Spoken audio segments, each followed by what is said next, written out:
Mic check.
Ladies and gentlemen, boys and, or hopefully not boys and girls, but ladies and gentlemen, I'm here.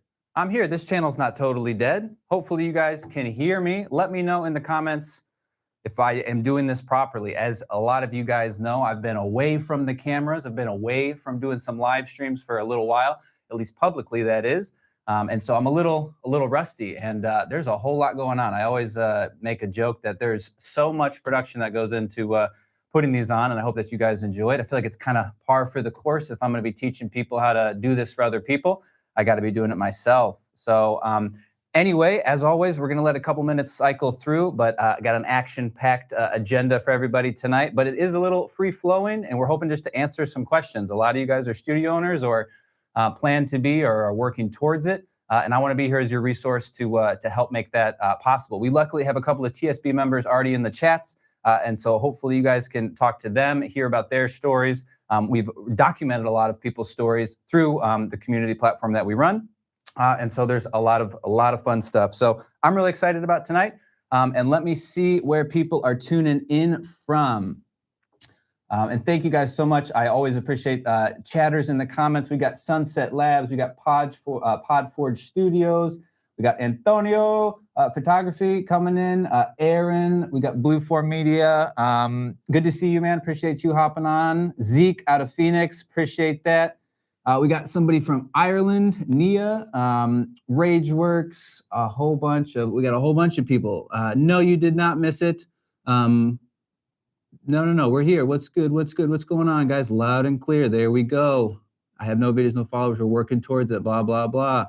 It's good to meet you at the pod. Oh, Rageworks. Okay, cool. It was nice meeting you at the PodX event as well. I appreciate you being here. I'm glad that you were able to find me here.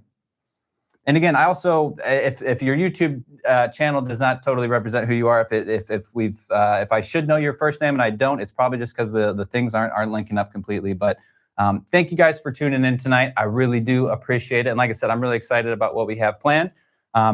I have a couple of kind of traditional things that I get asked a lot, and so I want to cover those. But past that, I have a good chunk of time. I'm going to be here for you guys. And so as long as you guys got questions, I'm going to be here to answer them. And so I would say the more precise of a question you can have, the better. Like I said, I'm going to cover some of the kind of general things that I think a lot of people are interested in talking about first.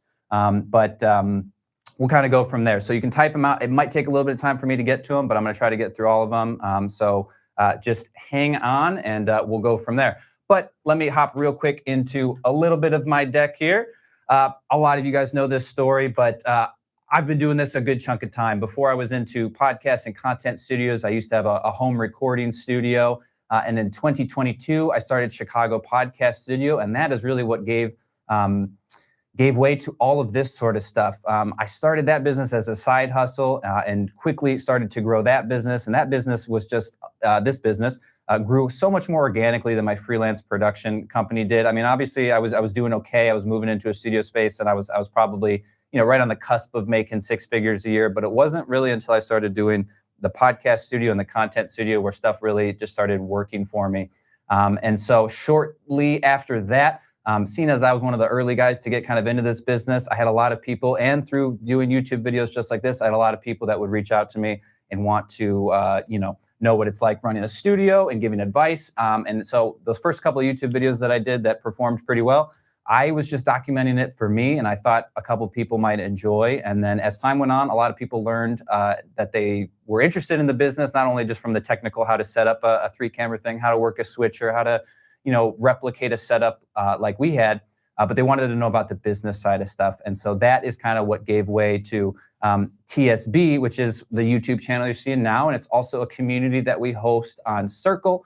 And so it's a membership. People sign up and we do a lot of things privately, I guess, in there. And again, we have plenty of members that are in the chats tonight, and hopefully they can tell you about what a good experience it's been. But by doing that, I've interviewed probably 1.5 to 2 dozen podcast studio owners. I've been to podcasting events. I've done a lot of stuff. I've really done the best I can do to ingrain myself in the community and be kind of arm in arm with other people, because I think for a lot of businesses, you don't want to give out the secrets, right? But in this business, as long as you're not down the street from me, you're not a competitor. And so by me sharing information, me educating people on how to grow their business and do the things that I did and maybe don't do some of the things, the mistakes that I made, I'm totally happy to do that. And luckily, a lot of our members are happy to share that as well. So another quick question that we typically get is, who is this kind of for, right? If you've stumbled onto my works, if you've stumbled onto my videos, you may find yourself just an aspiring entrepreneur. Maybe you want to, have a studio just as a side project. Maybe it's just something for yourself. You want to build a content studio and just use it for your own purposes. Maybe you were a freelance videographer, cinematographer, whatever, and you were just kind of sick of that grind and the feast or famine and are looking for a way to kind of supplement that income. That's more aligned with my story. But by running this page, I've seen tons and tons of people come from all different kind of walks of life and do really well. And I'm going to talk about some of those people in a little bit. But to go back to the core of kind of who this is for, I think that it attracts people that have a background in media. I think that while it's definitely possible to get started and to do well in this business with little camera experience, I think it obviously helps to know what you're doing, to know how the business works, to know what stuff sells, what clients are interested in, and all that good stuff. So the majority of the people that get into this business are people kind of like myself, that were in freelance production, doing stuff, and thought that there'd be a better way. But that doesn't mean that you have to be in that exact case. But I think that those people that have a foundation in editing, video stuff, or even entrepreneurship will do much better. I do think that this is a great first business to give a shot to. If you are freelance and want to have a little bit more of a serious thing, I think this is a perfect kind of first business. I think for people that have multiple businesses and this is something that they'd like to add on, they see the potential, to see the high margin that it has.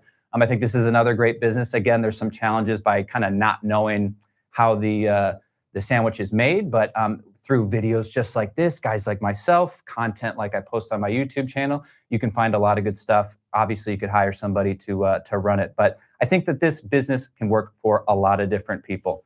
But past that, here are some of the initial ones that I want to cover, and again, we'll get into some more stuff. But who is this business a fit for? Again, I kind of think I just went through that for the most part. But another good question I get all the time is, how much money do I need to get started?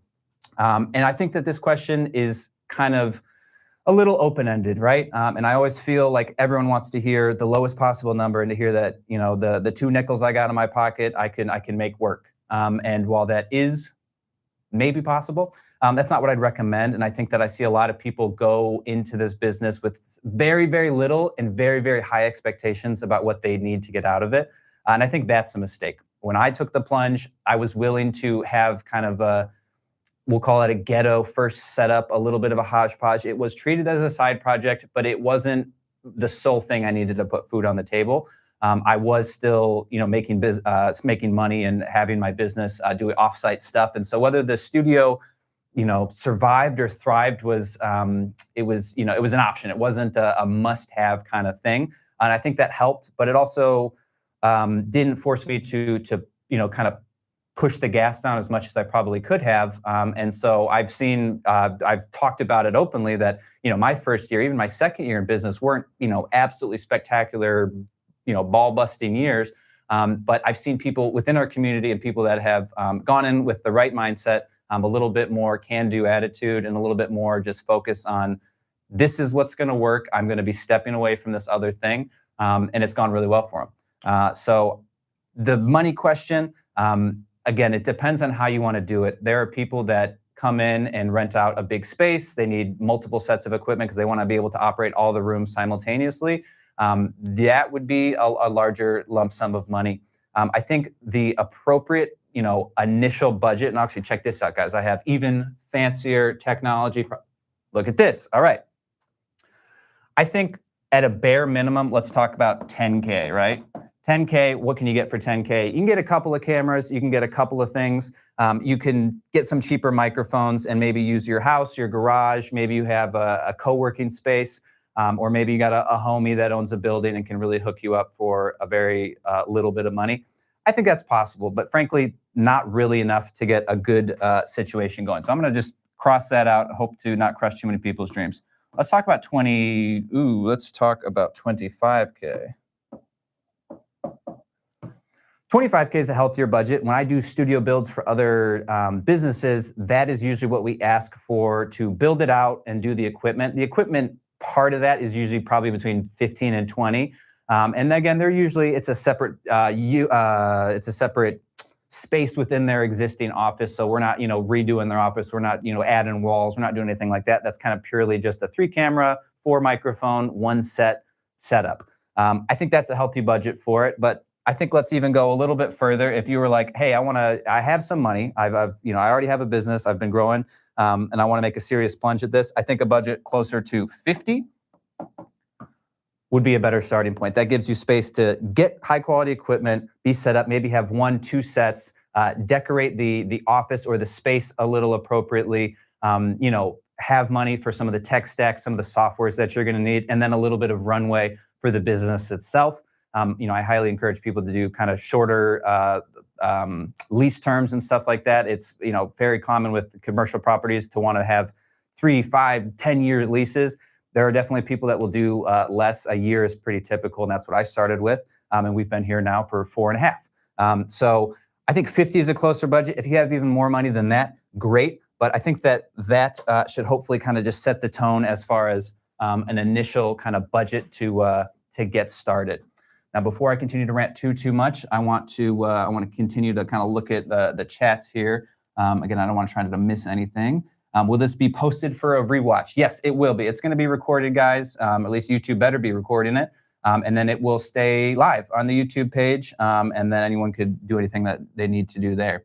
10K was our initial investment. We invested more since then, but it's been how we get started. So yeah, an example, 10K is definitely a workable budget. I won a grant for Amazon for 25 and got a Fire Studio. There you go. See, another case. What if I have 120K worth of equipment already? Lakeshore Video, what you probably need to do is sell that because it's Panasonic's. And those are no good. Those are no good here. We're a Sony family, and I encourage everybody else too. But if you sell all that stuff, you could move into a podcast space. And just to let you know, congratulations on the Spaceman. I'm excited for it. I hope it's going well. No shame to any Panasonic guys. And Lakeshore Video, we are friends offline. We know each other, so it's all just in fun jest. But okay, I see a couple questions, but I'm gonna keep kind of cranking on to some of the other ones here. So, will it work in my area? This is another question that I get fairly often, and I've seen people that have joined the community, as well as plenty of people elsewhere that have made it work in big towns, small towns, and there's kind of caveats to both, right? I think majority of people in larger cities, larger cities like Chicago, New York, LA, let's just say greater state of Florida, places like that, specifically ones that, people have a little bit more discretionary income to. Usually there's more viability for a studio, but there's usually more competition, right? If you Google podcast studios in New York or LA, you're going to find a ton of them. The good news is that there's a lot of people that live there and that they usually have a lot of money because it's expensive to live there. So great places to be, but obviously I think majority of people that are getting into this are going to be, plan to just set up shop where they are, right? And so I've told a story of an individual that has been part of the group before, and he was out in kind of a rural place of Texas, kind of like oil country type thing. And it's a small town, but what he did is he just kind of positioned himself as pretty much the only option there. There's very little competition, and there's always going to be enough businesses and individuals to help support a studio like ours, right? I don't think many of us have aspirations of doing $2, $3, $5 million a month. Hopefully, a lot of us get to $2, $3 million a year, but you really don't need an absolute crap ton of clients to hit those $5, $10, $50,000 months. And so businesses in particular have a good chunk more money. And so the guy in kind of rural Texas, did really well with the oil people. They would see the numbers and be like, yeah, cool, done. Not an issue. You only really need a handful of anchor clients to really make it a viable thing. Now, obviously here in Chicago, we have a large Rolodex of people. We have some people that come in and book 1 or 2 sessions, and then we never hear from them again. We have people that book packages with us, amounting to $4,000 to $8,000 to do things. And sometimes we work with them multiple times a year, multiple times a quarter. We have individuals that come in almost on a weekly basis and spend $400, $500, $600 with us. And so again, you just need a handful of those clients to at least offset the cost of having the studio. And then everything else is just kind of added on top. So I think, while it's easier in a place that has, an established kind of business community, and which is, if you can't tell from me here, and a lot of the guys in the group know that I'm very passionate about the business owners. We obviously work with individuals that want to produce podcasts, but it's a tougher market, right? And again, going back to a smaller town, less discretionary income, probably not a whole lot of people that are going to start podcasts. But businesses use it in a different way. And I'd say the majority of our work is with businesses here in Chicago. And there's plenty of individuals that pay for it themselves and get money from other ways. And so we'll take anybody. But I think that a lot of people ask that question and think that I'm in a small town, it's not going to work. And I just don't agree with that. I think that there's always going to be a handful of businesses that are interested in doing this. And if you position it the right way, you'll be able to do well. Last one here. Where can I find help? And I put this in there to talk about where I can find help with learning about the studios, right? YouTube University is the biggest one. A lot of you guys have seen my YouTube videos. You're here now. A lot of people have watched the YouTube videos and then joined our community. And one of the reasons that I don't post nearly as much as I used to on the YouTube channel itself is because I think a lot of the stuff that we talk about is not industry or trade secrets, but I don't necessarily want to give it out to everyone. And I also want to maintain some privacy and some community aspect within it. And so having people just chat in the comments is one thing, but by having TSB, the community, we get people to hop in and they're more willing to expose numbers, talk about things that happen specific to their studio. I mean, it's not like it's, an anonymous thing. People's, profiles are there. And so a lot of the content about how to grow your business, your podcast studio business is kind of hid on that. And I plan to do more YouTube videos this year. I think I said it last year and I'll probably continue to say it forever. YouTube videos and stuff like that take a lot of work. Even a stream like this takes a little bit of work.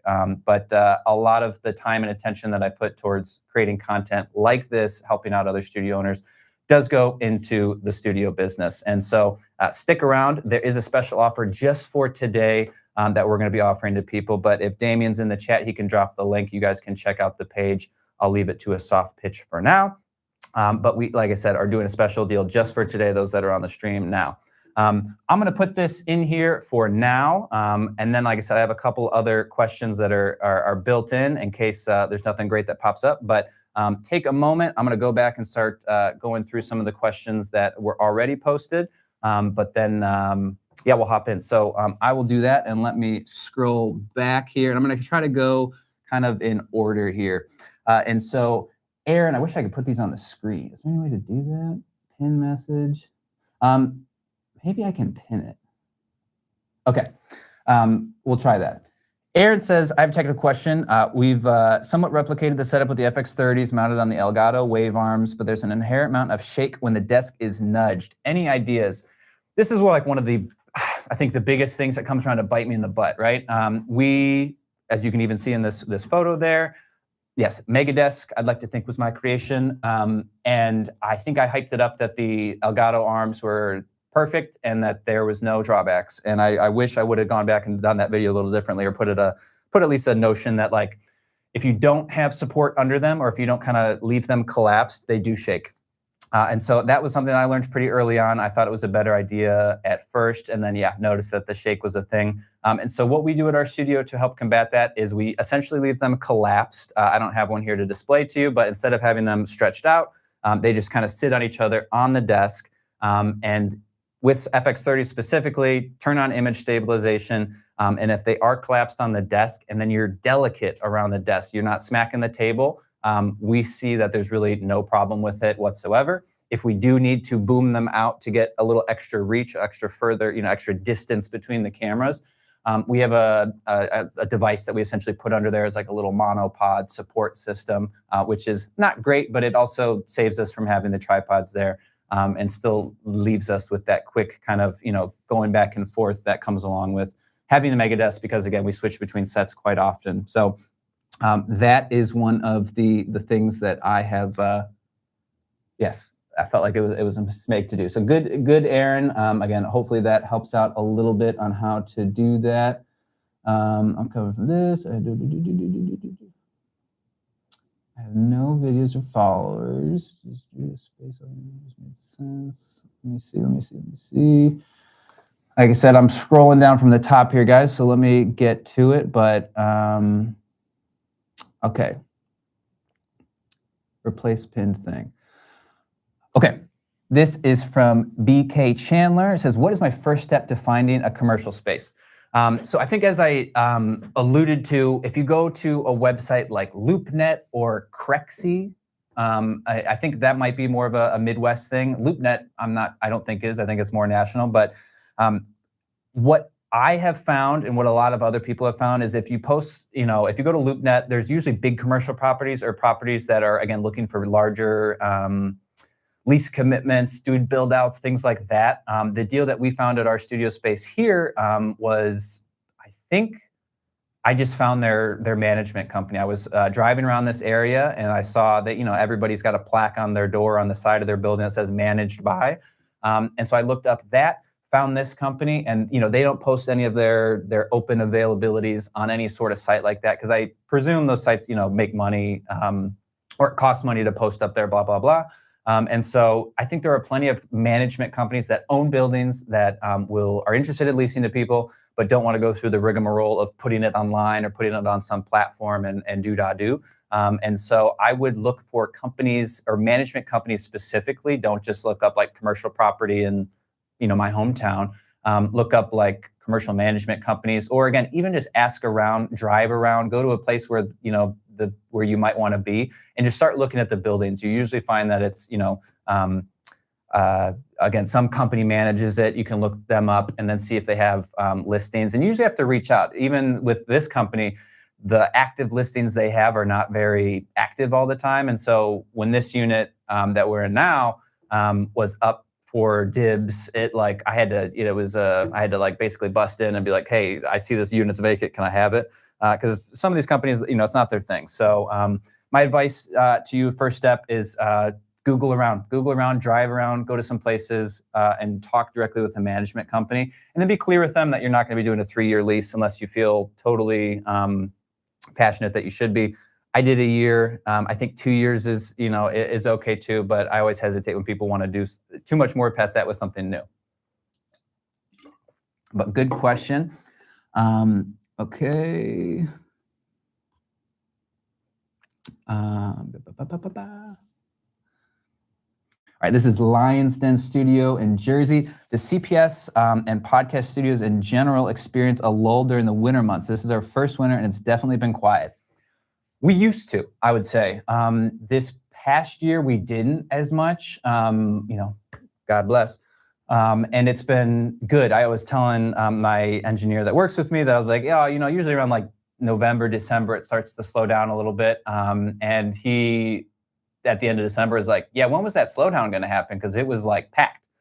In fact, we had to, I don't say we had to, like I took off time on the calendar for the holidays and things of that nature to give him a break and me a break, which was really nice to have. But like we had people, not like bitching's a little strong, but they were like, could I come in on, you're not going to be open the day after Christmas? Like you're not open Christmas morning to do a podcast. And so we actually turned some stuff away. But I think in general, the end of December, everybody starts to break.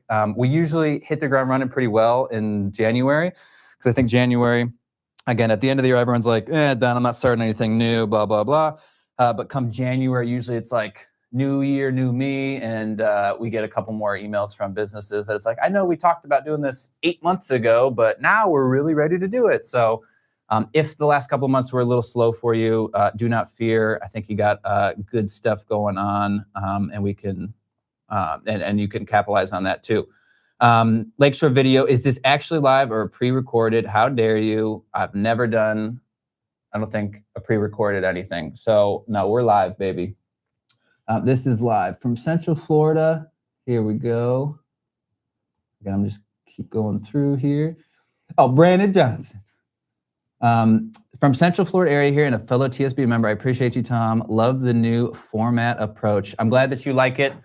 I was, if Damien's in here, you know, he's a little wary. He's not sure because I usually do these webinars and I teach. I get up on the whiteboard, I do a whole bunch, and I feel like I'm going to be teaching here today. But my goal is to really help as many people as possible.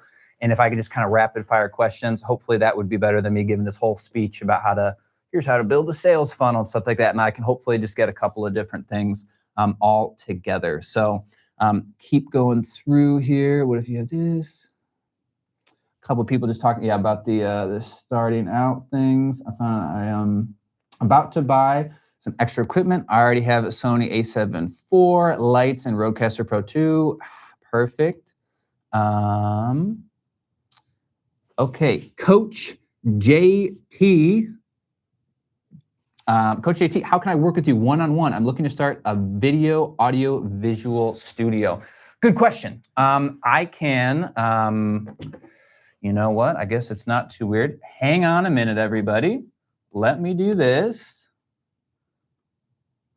And I'm going to drop a link to a paid consultant. Can I reply to you here? I'm going to just put it in the chat down there too.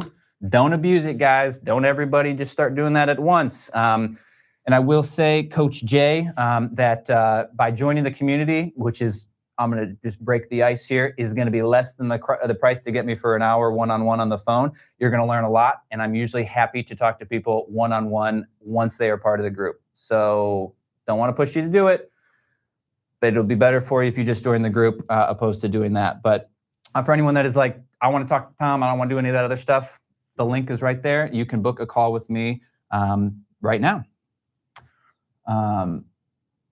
Okay. Blue Form Media, please, for the love of God, share how you're getting 50K months. I don't know if I don't want to spend too much time on this, nor do I want to, make that sound like that's, completely normal all the time and that's what you should be doing, right? I think there are plenty of people that are happy and thrilled to be doing 5, 10, 15K a month. I think that, for a lot of people, that's that point of, especially if you have low overhead, that point of, immediate viability where it's like, okay, I can make this work. And then pretty much a lot of the stuff on top is just creme de la creme. We pretty routinely hit numbers that are like that. And a good chunk of it goes to some overhead costs. I get a salary. I have one other full-time guy. I'm hiring a second here. We've gone in and out of having a second, and some people have worked out, some people haven't.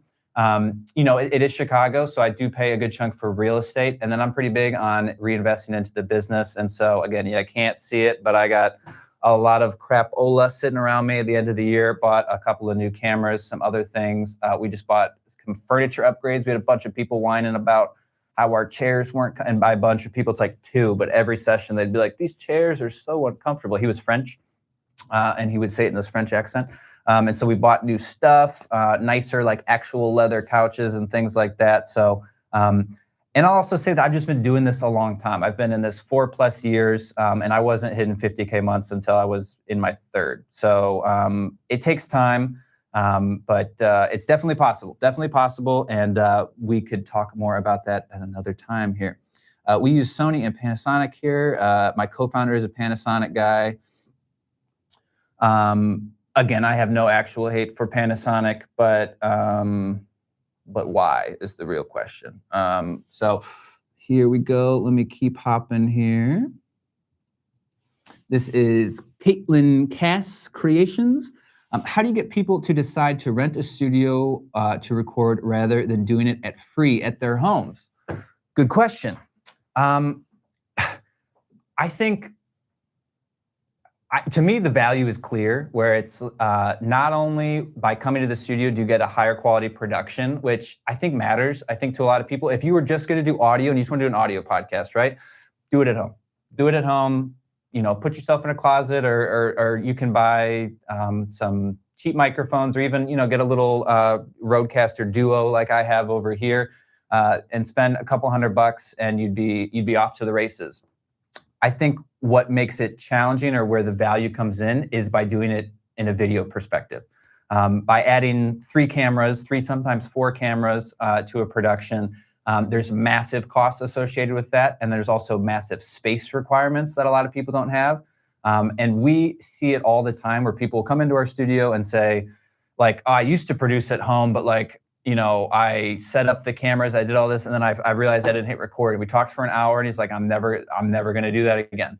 And so not only do we kind of always deploy like $30,000 worth of equipment, we give you someone to operate it, right? So all you have to do is come in and do the fun part. I think for the majority of people that want to do podcasting, they are not super keen on like angles and how it's going to look and, blah, blah, blah. It's like they'd like to just talk. They want to be talkers, and they want to have a good experience for themselves, a good experience for their guests. They don't want to be fumbling around with cables. They don't want to be mentally checked out by being like, is that camera on? Is it still got battery? Is it this? When it's all taken care of for you, it's just a much better experience. And so while we obviously do, I guess, lose business to some people doing it at their house, we see them quite often come back around and work with us. I have a problem to buy a studio. Rageworks, I think you're just kind of commenting on Caitlin's comment there.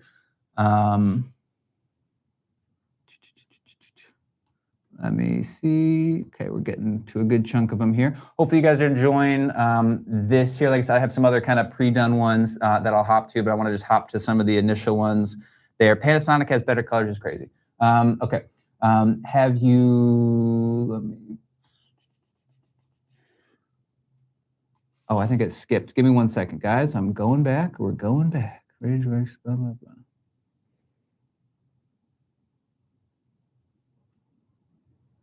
Yeah, it looks like you guys are all kind of chatting and kind of saying the same things. Okay.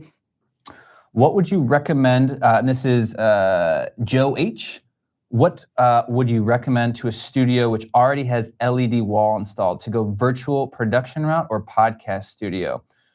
It's a good question. I don't know if it's like LED volume, if it's like a proper wall. I mean, I think my guess is that the value of those has not done well. So I don't know if you got it secondhand or if you're, water under the bridge, you already spent a bunch of money on it. I know that there are a couple of studios that have walls like that, and I think it's, useful from a set perspective, and depending on how big it is, more or less useful. I think for doing like actual virtual productions and like maybe having, the video LED wall create scenes and like a set to some degree. One, it needs to be super big, and there's also a lot of specifications that you'd probably know better than even myself because we don't have one. But from my research, they get really expensive and really, kind of cost prohibitive. So if you already have one and it's, just a large enough, maybe from like a church or something like that, I've seen people put, logos or certain things there, and it's, it's cool to have. I don't know if the vast majority of people would be willing to pay a premium to have that in there. So frankly, I'm just not as like educated on it. I think it'd be a cool thing to have, but maybe not totally a recommendation here. Let me do this. This is Nia. Again, sorry if I'm butchering people's names. We are pitching a membership subscription model with different package tiers aimed specifically at businesses. What are the thoughts on the strategy versus a utilization model? Sorry, I got distracted by somebody that gave me a gift. Somebody donated. Thank you. That's very nice of you. Very nice of you. I'm going to come back to your question in just a second here. We are pitching a membership model with different package tiers aimed specifically at businesses. What are your thoughts versus the utilization thing? So it's a good question. A lot of people in the group have gone to and from and away and closer to and ditched memberships, ourselves included. So I've probably exhausted, again, everyone that's part of the group has to hear me give this rant. I apologize. I think memberships are a great idea. I think that in practice, they can be a little challenging. I know plenty of people that have implemented them, and it's been a great, consistent revenue source for them. It gets additional buy-in from the people that subscribe to it. And I think the biggest thing is like, if people are asking for it, it's probably worthwhile to do one. I think for me, when we did try it, I wasn't that good at selling it. So, take everything with a grain of salt here. But for me, you provide a membership to give a discount based off of, okay, we're going to do X amount of episodes or this and that. And I think in the short period of time that I've done them, what happens is people will, yeah, let's do it for 6 months. Cool. We're signed in for 6 months. Great. And month 2 rolls around and somebody gets sick. And now they want a credit for next month, or like, hey, do I have to pay for this month because we didn't use the thing because old Joe was sick? And then, this is 4th of July weekend. We were going to book, but, and then you just get back into some like kind of back and forth of like, okay, am I charging you for this? Like, even if you didn't use it, it's a credit system. And then again, you sign hopefully some sort of contract for 3 to 6 months, but should that person or that business, again, let's say they signed for 6 months, 3 months in, they're like, this isn't producing the numbers that we want. Management wants to go a different direction. You have to kind of put yourself in the decision of, do I want to, do I have a card on file? Can I just constantly run this person's card? And should they pretty much say no, or the card gets declined, or they, prevent that transaction? It's like, are you going to go to small claims court over it? I don't know. Obviously, you hope that a situation like that doesn't happen. But I think a membership sounds great for both parties, basically until it doesn't, until you realize that you are losing money because you're giving them such a discount to do the monthly thing. Or I always discourage any sort of like unlimited thing, because there'll be people that abuse that, right? And then again, I think the trade-off is like, you feel like it's secure money. You feel like, I got all these people, they're on 6-month contracts. We're good for the next 6 months. Half of those people, maybe not, a quarter of those people will have some problems, a boohoo story, ask for their money back, or ask to cancel, even though they're, outside of the terms of it. And I don't know, maybe I'm just a nice person, but I usually would let people walk on that. And it just became one of those things that it's like, I'd rather not force people, hound people down for their money. And hey, when are you going to book? When are you going to book? It's like, it's open. You can book it when you like. And that's been going well for us. But again, it's something that we're playing around with. We do have people that ask for it. And so I don't think that there's an absolute right or wrong to it. We're getting a lot of business. Okay. This is the salon guy. Hey, I am a new subscriber. I have a great space and just listed it on Peerspace. I want to include myself as part of the service, being a content creator. Is there value in that as an add-on? Good question. So I encourage a lot of people to hop on Peerspace. I think it's a great free platform to post on initially. And for SEO purposes, it works out great. And there's traffic already to it. So again, we don't do a lot of business through Peerspace, and ideally everyone that comes in through Peerspace after the session, we're like, hey, you can book it for cheaper directly with us after the fact. How about you do it? And that usually works out. But it has pulled in plenty of clients. I don't know how many reviews we have, but we've probably gotten 2-3 dozen clients over the time with them. I don't know like actual numbers, but again, works great. One thing that's difficult about Peerspace is that it doesn't have. Typically, it's just for the space, right? So you book something on Peerspace and people expect to pay just for the space. And so it's difficult to include yourself in on the rate and not have it seem kind of astronomically high for what it is, right? So to avoid having you as an add-on, what I think I would recommend is just putting, again, if you're a video podcast studio first, putting that as your thing. And then on our listing specifically, like the first sentence in bold is like, includes an engineer, all the equipment, done for you service.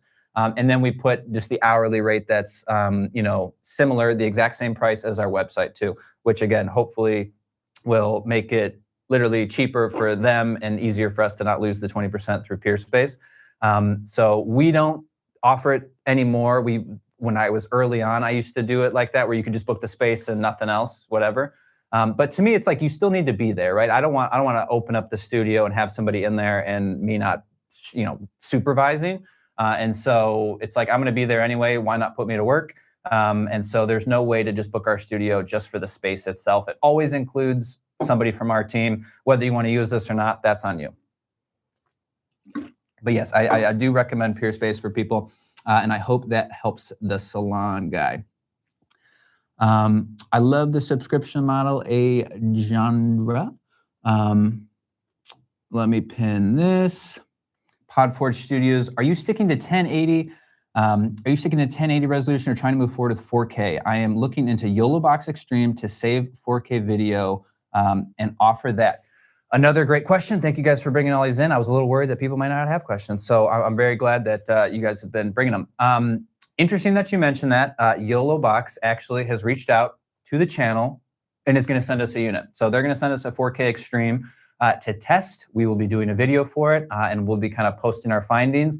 There's already, content creators that have made posts and videos about it, about, specifics and stuff. I think what I'm going to try to do with it is put it kind of into our podcast studio ecosystem and kind of show some use cases for it.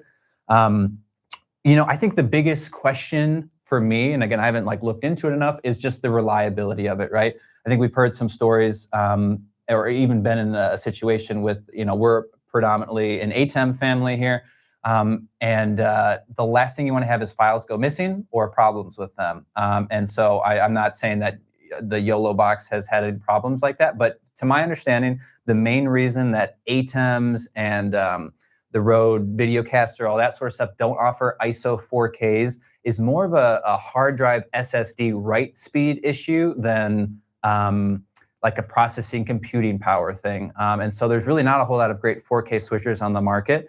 But again, this YOLObox 4K one seems interesting. My guess is that they are probably, reducing bit rates or adjusting things to keep file sizes manageable. Because for anyone that's actually run, a 3-camera 4K shoot for an hour-long podcast knows it's just a lot of footage. It's a lot of space, and that makes it difficult. And so, to your question, it's like, are we sticking to 1080p or 4K? I thought it would be a bigger deal with people and we get more asked about it, but we usually don't. And so people are usually content with 1080. Technically, the cameras sit in 4K idle. And so I know it sounds weird, and it's locked 1080p on the HDMI out, which is what we're pulling the feed from. But by keeping your camera in 4K mode while it's doing that, it's actually going to look a little bit sharper. And we don't have any problems with this point doing small push-ins or recropping for vertical and having it still look good. Would it look better in 4K? Yeah, but if every podcast was now 300 gigabytes and had to transfer that to people and had to have them download it, I think that we'd have a lot more problems. And so I think for specific clients, VIP people or larger productions that need that extra, resolution or just it's got to be 4K type people, that's fine. Most people that ask if it's 4K say, no, it's 1080p, but it looks great. They're like, okay, sounds good. So we're going to try the YOLObox out. I don't frankly see it probably being something that replaces our ATEM workflow just for various reasons. And it'll be interesting to see, whereas the ATEM has no screen, a lot of buttons, if we'll miss having buttons on the ATEM, since the YOLObox is basically just like a tablet. We'll see how it goes. So I'm looking forward to that. Shouts out to YOLObox for sending one over. I'm looking forward to that.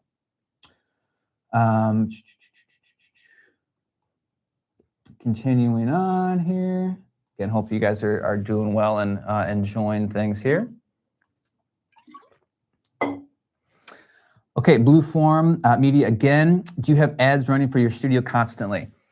Yeah, we do. And I've kind of done that from day one. I've talked about it, I think with you, as well as plenty of other people, that even a couple of dollars a day goes a long way for people that visit your website, having some sort of retargeting thing, or people that get exposed to the studio. Facebook does a pretty good job of putting the ad in front of people that would be your target demographic. And gone are the days where you got to spend $2,000 a month to get any sort of traction. For just even a couple of dollars a day, you guys can get some additional flow to the website. And I think it's just a necessary evil. I think when I was earlier into my ads running career, it's like, it feels weird because you spend money and you don't really see what's happening. You don't really know where it's going. And then the traceability of it all can sometimes be a little difficult, right? And we're even still in a little bit of a situation there. I don't want to make it sound like we've completely dialed things in, but I think nowadays we spend $50 to $60 a day on ads. And I need to be better about refreshing that creative, but I think I started probably with $3 to $5 a day, just to add a little bit of something. And I think, again, even if not a ton of people see it, the fact that you are running ads, in my mind, indicates that you're like a serious business, legit, have some money to throw at things, which again, maybe it's just because I'm a business owner too, but it's like, these guys are doing something. Stuff's actually happening here. And so I think that the return on it is there. And I've done talk about ads. We have some content about running ads for your studio in the community. And I'll leave kind of the rest of that to that. But yes, we do run ads constantly.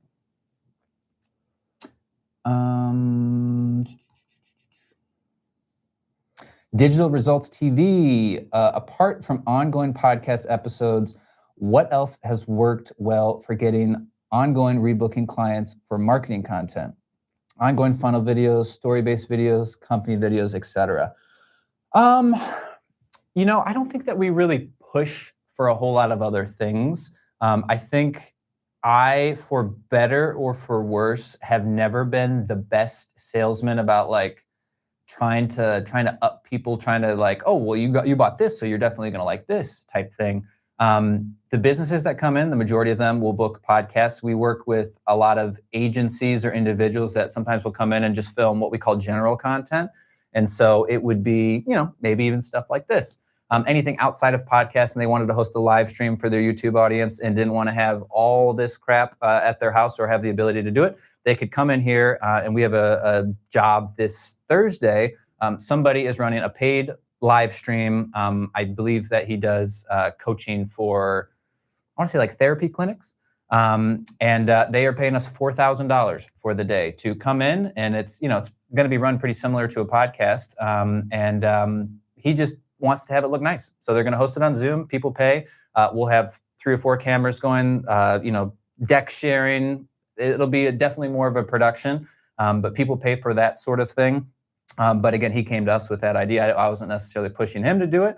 I think the next best sell for people past just doing a podcast would be general content, which I think is kind of an umbrella term for maybe some YouTube videos, maybe some, you know, social media shorts. I think for a lot of businesses, having not explainers, but you know, things for their website, like here's how to work with us, or like here's why we started this business, or individual highlights, like here's Debbie. Debbie does a great job with our billing, and she's super sweet, and all this sort of stuff.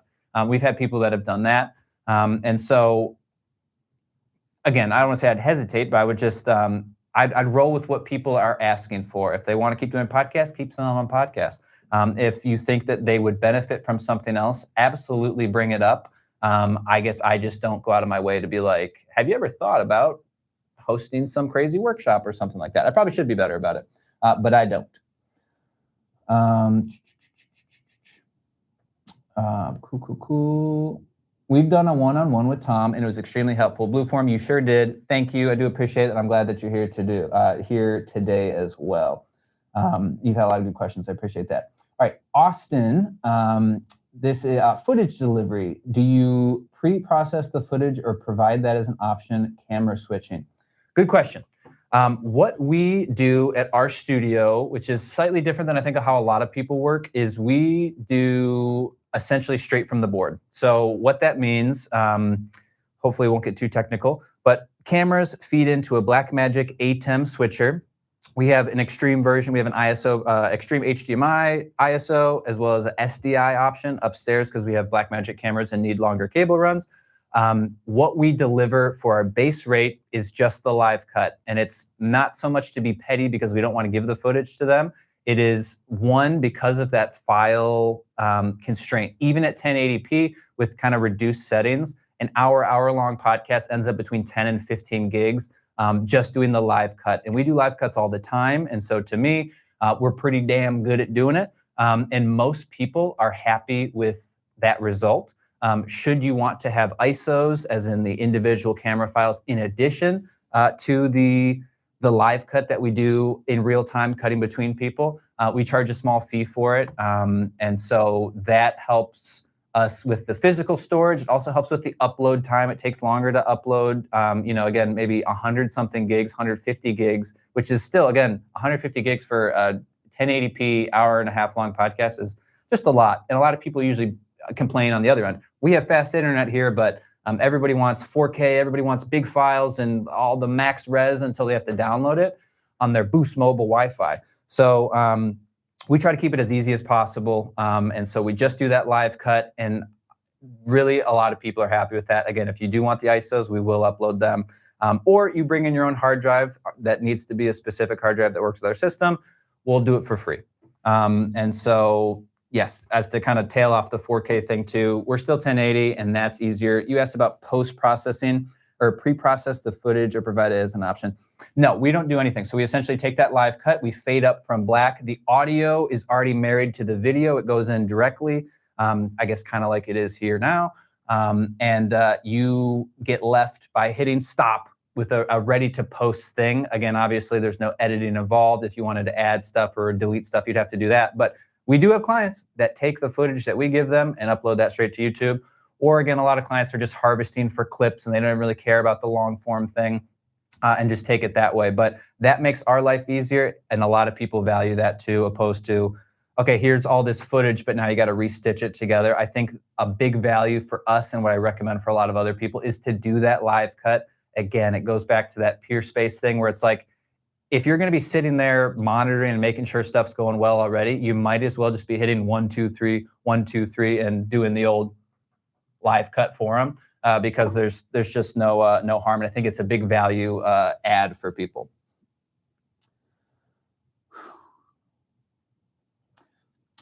Digital Results TV. Have you got success stories of studio owners actually creating their own shows, podcasts for clients to slot into? Let me make sure I'm getting this right. Have you got success stories of studio owners actually crafting their own shows, podcasts for clients to slot into? Yes, absolutely. It's like one of my big things that I teach for people that are just getting started is to host your own show. And I'll give you the quick spiel on that.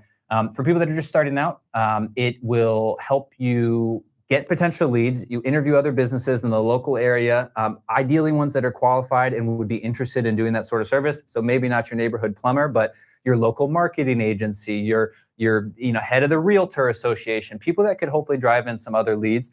Invite them on your show. Just, hey, I want to talk about you and hear about your story and blah, blah, blah. It gets people into your studio before you have paying clients, so that you can then use that content to advertise to people, to show that, like, hey, this is what we can do. This is how it looks. You give content to that person to compensate them for that time. And most people, opposed to like, hey, can we meet up for coffee for 30 minutes and can I waste your time and ask you a bunch of questions? It sounds a lot cooler, but hey, will you come on my show and see what happens from there? It also gives you a lot of time learning the ropes. You will not only be hosting, but you will probably be setting up and running. And this helps you kind of dial in the settings and make sure that you got your stuff down before you have real paying clients come in. I think, again, we have people in the group that have prioritized or done longer runs with their own podcast. I think for me, it is to serve those purposes and not necessarily like be something that you should constantly be doing. That should be like a step 1 and 2 type thing. And then once you're up and running, if you want to keep doing it, great. But running a podcast takes a lot of time. Finding guests takes a lot of time, and it's a lot of effort. And if you could, if I had to put down, okay, it takes 3 hours to produce an episode, let's say, or I could spend 3 hours DMing people and reaching out to people and trying to, network and get people in the door, I would rather your time go towards that. But there are definitely people that have had successful shows. Again, the individual I was talking about in Texas, his name is Ryan Shuchuk, and he has a podcast called The Best of Midland, referring to Midland, Texas. You can look him up. I know that he, I think, makes money through the podcast, and it has been a great lead generation source for him.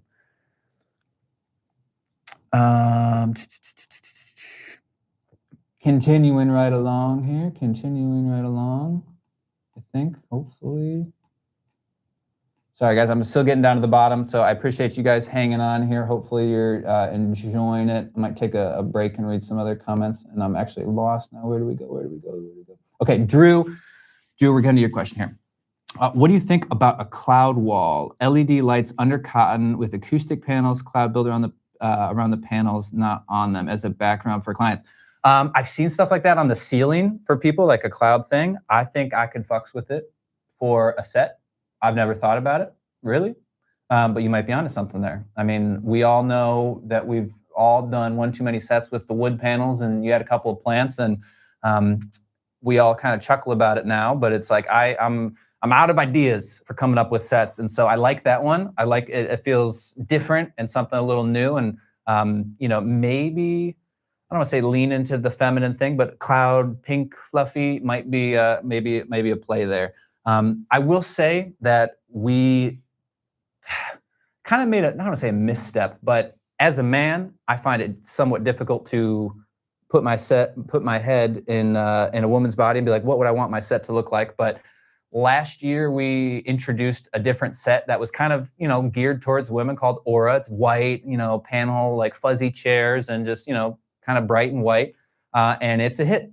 The girls love it, and it makes me feel like some of the other sets we have are a little too masculine, I guess. I thought we were trying to hit a couple of different genres, but a lot of girls just like beige, white, bright, airy.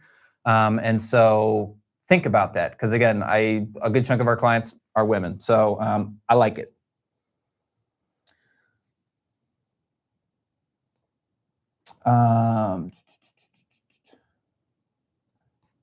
I'm looking at Garage Net Show. We spent $100K on some new studios, and I'm a dealer of equipment for streaming. It's a lot of work out there. Yes, exactly. And I assume, or I'm interpreting that as you're saying that there's a lot of work, as in a lot of people are interested in doing that sort of stuff. I think, frankly, we moved into a new unit last year with a little bit of a stage, and we were hoping to get into workshops and events, and it's been a little challenging. I haven't done the best job about promoting that, but again, we have this live stream thing happening on Thursday that would not have happened if we didn't have this space. And so I agree. I think that there's a lot more people that are looking into doing hybrid events or virtual events. And a lot of these people, coaches, entrepreneurs, are doing really well with it. So yes, I think that there's a lot to be said about that. How do I get through here? Going back to Aaron here. Are you finding that clients are more interested in generating social media clips than long form content now? Yes, I'm finding that absolutely to be the case. I think we always kind of said that the social media clips are the teasers. It's the bait to get people in to watch the full thing. And I think for a lot of people, just committing to a long form podcast is tough. And I think that we all could probably relate to some comedians or podcasts that we've seen a whole bunch of clips on and like enjoy. You'd consider yourself a fan of that show, but you've never watched an entire episode of it, right? Again, I just reference comedians because I feel like a lot of them have successful shows, but take somebody like Theo Von, no matter what you think about him, whatever. He has, I'm sure you've seen one of his clips. He has interesting guests on, they're funny short bits. And I enjoy that. And it, reflects positively on Theo. I've never watched an entire episode of Theo Von's show, but I've seen plenty of clips. And so I think that, yes, there's been a transition towards people prioritizing clips, if not even not caring about the long form side of stuff. We have plenty of people that come in and kind of do fake podcasts, or also just kind of tee up questions to each other. And then they're just purely there to clip it up. It feels a little weird at first, but it is what it is. We all got to make a buck. And so we're happy to do that. And frankly, I think that if you go about, again, is it podcasting at that point? If you go about content creation in that way, I think podcasting is a great way to get a large volume of content pretty easily and pretty affordably, quickly. All the good things, right?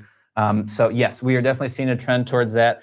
People still, if it kills me, it hurts me to be like, I think the end of the long form is here, but the long form's always there. If people want to do it, great. But most of our clients are happy if they have a social media clip that goes viral or performs well there, and they're happy to look at those numbers and be like, I like this. We're having fun. This is good. Opposed to looking at the long form YouTube views and associating that as the thing that is moving the needle. What's your Kevin with the big $10? We're going to get to you in just a second here. You're up, not next, but next after that. Drew, what's your advice on providing different studio looks for clients with only less than 500 square feet? I had a call with a client not that long ago. I think my take for a small studio space is to do one modular set that you can adjust maybe the lighting, maybe you can put a table and have some different seating options is better than trying to pack 2 or 3 different small, just like less budgeted sets in, because it'll just feel tight. It won't feel great. I know there's a value to like, yeah, there's a couple of different options, but I feel like it works well enough with us because we have the space and each one has its own kind of style and look. But when I started, we had 1,000 square feet and I had one set because I was like, this is it, and we, progressed to 2, 3, and now we have 7. But I think I would prioritize having one flexible setup that is more middle of the road, attracts men and women, is flexible enough that you can throw some, accent chairs in and call it a lounge setup. You can throw a table and call it a business setup. And I know a lot of other studios have done well by doing that. So, and then again, just from assuming since it's less than 500 square feet, that you're probably a little bit more budget constrained on some of the other parts too. I would just go all out on one, and then, you can progress to another one as time goes on, but that would be my 2 cents. Alejo, I want to start recording and charging podcast studio time. I have a commercial space, 2 Sony 65 cameras, 2 iPhone 17 Pros, 4 mics, and a Rodecaster Pro Duo. Do I need ASAP the A10 Pro? There's a decent amount to unpack there. So one thing I would say is, I don't know what Sony 65 cameras are, but I would encourage people to get a legit setup as soon as you can. I was one of the first guys, with my first setup, it was a hodgepodge of equipment that I already owned. I took one of my cameras, I had these other cameras, and like I bought one off Facebook that was like close enough. And it's tough to match them. And it also is like, I don't know, you're setting yourself up for failure by having stuff that's like a couple generations old, or like is a camcorder, not even really focused on doing this, and has like a crazy zoom lens on it that you never need. I think for not a whole lot of money, you can get pretty cheap crop sensor cameras. Again, I know Sony's line up a whole lot better than most other ones, but I would encourage you to get 2 matching side cameras, and then typically you need a full frame center camera. And so, yeah, the 2 iPhone 17 Pros and stuff. I mean, listen, I don't even know how you'd hook up the iPhone into the ATEM and stuff like that. And so my words of encouragement would just be like, get a more legit setup. 4 mics, hopefully they're all the same. Rodecaster Pro 2 is great. Do I need the A10 Pro? I'd say yes, to be honest. Because again, the alternative is you got SD cards in the cameras, and then you're going to send all this footage to the client, and they're probably not going to love that. Doing that live cut is a huge value to people. It's also easier from your end. Like right now, I have an ATEM. All of my feeds going into that. I can see my deck slide. I can cut between these things. I can go to this other camera. I can go to the whiteboard camera. I can go to this, and I can see my audio level. I think could I actually show you guys the multi-view? I don't know. I could, but it shows me all this stuff right there. It's like a perfect little command center, and I think that that's kind of part of the process. And so I would say yes, get an ATEM. Make sure you get an ATEM Pro ISO. It's only a couple of dollars more, and having that ISO capability that allows you to record each individual camera separately, super important. So yes, get that. And then again, I would just save a couple of bucks and try to get something serious. I wouldn't try to mix up Sonys and iPhones and 4 different microphones and all that sort of stuff. It's just not going to come across as great. Kevin, thank you for the informative content. Love this channel and the videos. I, for some reason, can't pin it, but I wish I could. If you're still watching, I really appreciate that. That's very nice of you. Very kind of you. I appreciate you sitting in and enjoying. Yeah, what a nice comment. Everybody say thanks, Kev, here, making it possible for me to continue to do this. Or can I start with? Oh, okay. Yeah, can I start with that? Okay, so yeah, hopefully I answered that. Great advice. Thank you. Yep, I was leaning in a different direction, but now rethinking it. Do your rates mirror your competition when you started? All right, let's do that. This is from Donaldson. Did your rates mirror your competition when you started?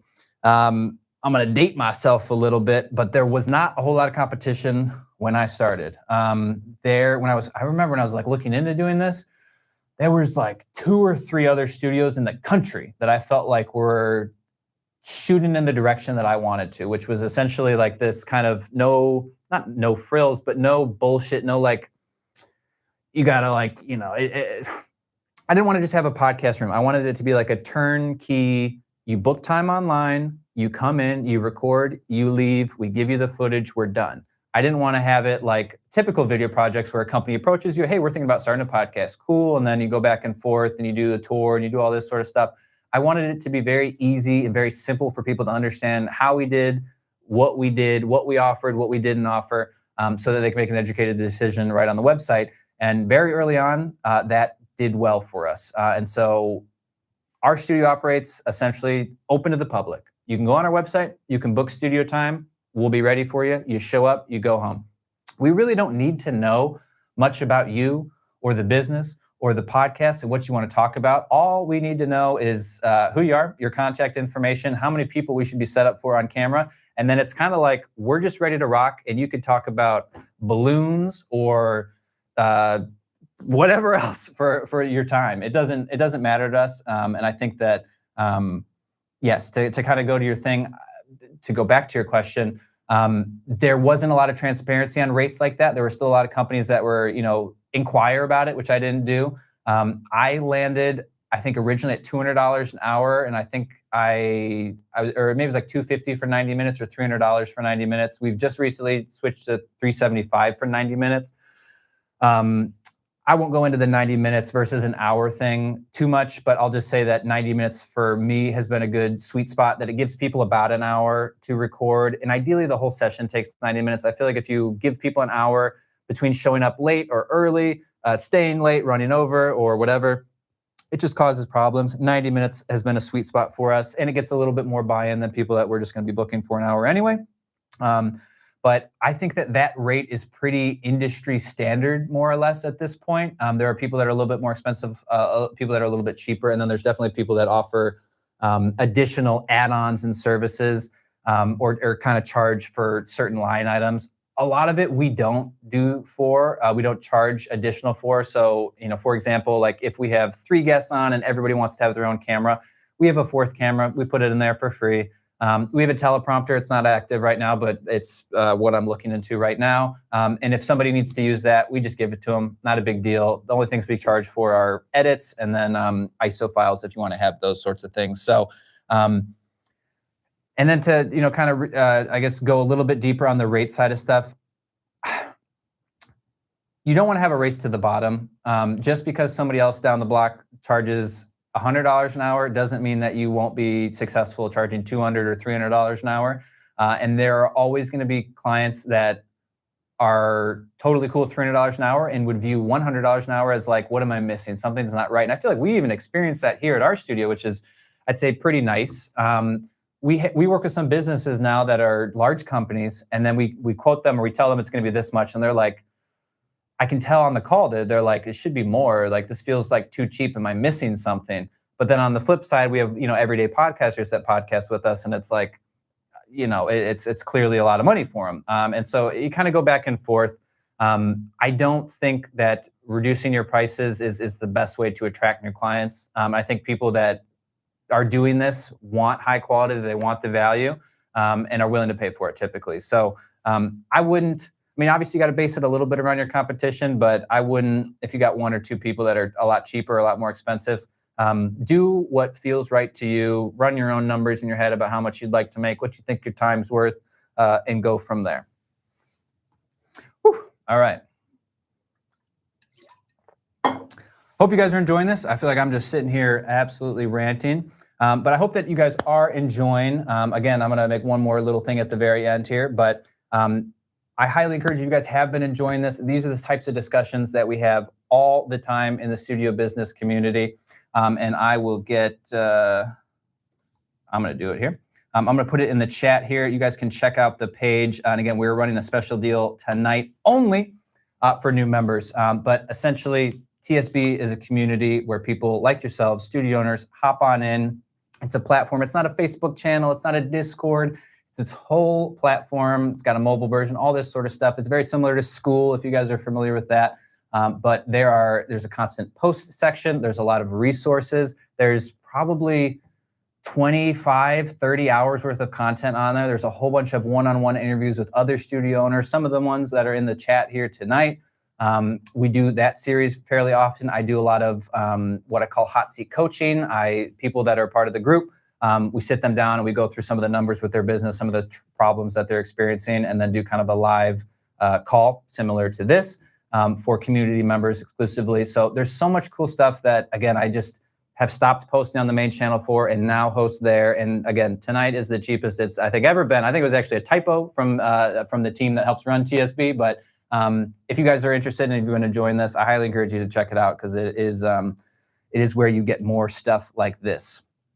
But back to questions. Do you recommend tiered pricing? Okay. We'll hop in here. Mark and Cheese, I like that name. If I asked already, I apologize. Do you recommend tiered pricing or flat rates for your sets? I'm guessing tiered pricing would maybe come with additional services. We are pretty flat rate for the most part. Maybe if you're asking, like, is there tiered pricing? It's like, oh, if you're a business, you pay this price. If you're an individual, you pay that price. We don't have that now, but again, as I was just saying, I think that would be helpful. And again, we could just charge twice as much and businesses would pay it and be just as happy. But it's tough when the pricing is public. I guess there's, the nod to like inquire to find out rates and stuff like that. And obviously you can come up with your own arrangement, but we post our rates online. So when businesses find us, we can't, juice the numbers too much. I wish we could, because again, I think it would probably help out, but we have a pretty flat rate thing. Again, there are some add-on options and some bulk rates if you do bulk with us. We obviously offer packages. And again, we usually, we don't have like ironclad, this is the bronze, the silver, the gold package. And then we found that everybody wants to have a little bit of something else. They want it like Chipotle. They want to make it their way, have their own thing. Sometimes they want a little bit more this and a little less that. And so we kind of have dialogue with people, come up with a custom quote, and then kind of, space that over X number of episodes. And that gives us a little bit more flexibility from a pricing perspective. We can kind of gauge if somebody's a little bit more willing to invest in that sort of thing or not. But again, for just everyday stuff, you can just come on in and book, and it's pretty flat rate. This is from Anthony here. What services have the highest margins, the most studios underutilize? Good question. I think what I would say, the shooting part for us is the highest margin. I've talked about it at length in the group. And so again, anyone that's part of the group has to hear me continually do this rant. I'm sorry, but this is just what I believe. For the longest time, we limited our editing to people only doing the package with us. And so a lot of people, hey, I want to come in and just record one episode. Would you edit it? No. And the reason is because I think editing opens up a can of worms of people to pixel peep, make alterations, or, you think that you finished the project, they were happy with it, but then 4 months down the road goes and somebody's last name changed and they want you to refix the video because they never ended up posting it and blah, blah, blah. And it just gets annoying. I have never and never will hopefully do any of the editing for the podcast studio. I've always had somebody else do it. I have a full-time guy that handles our editing and he does a fantastic job.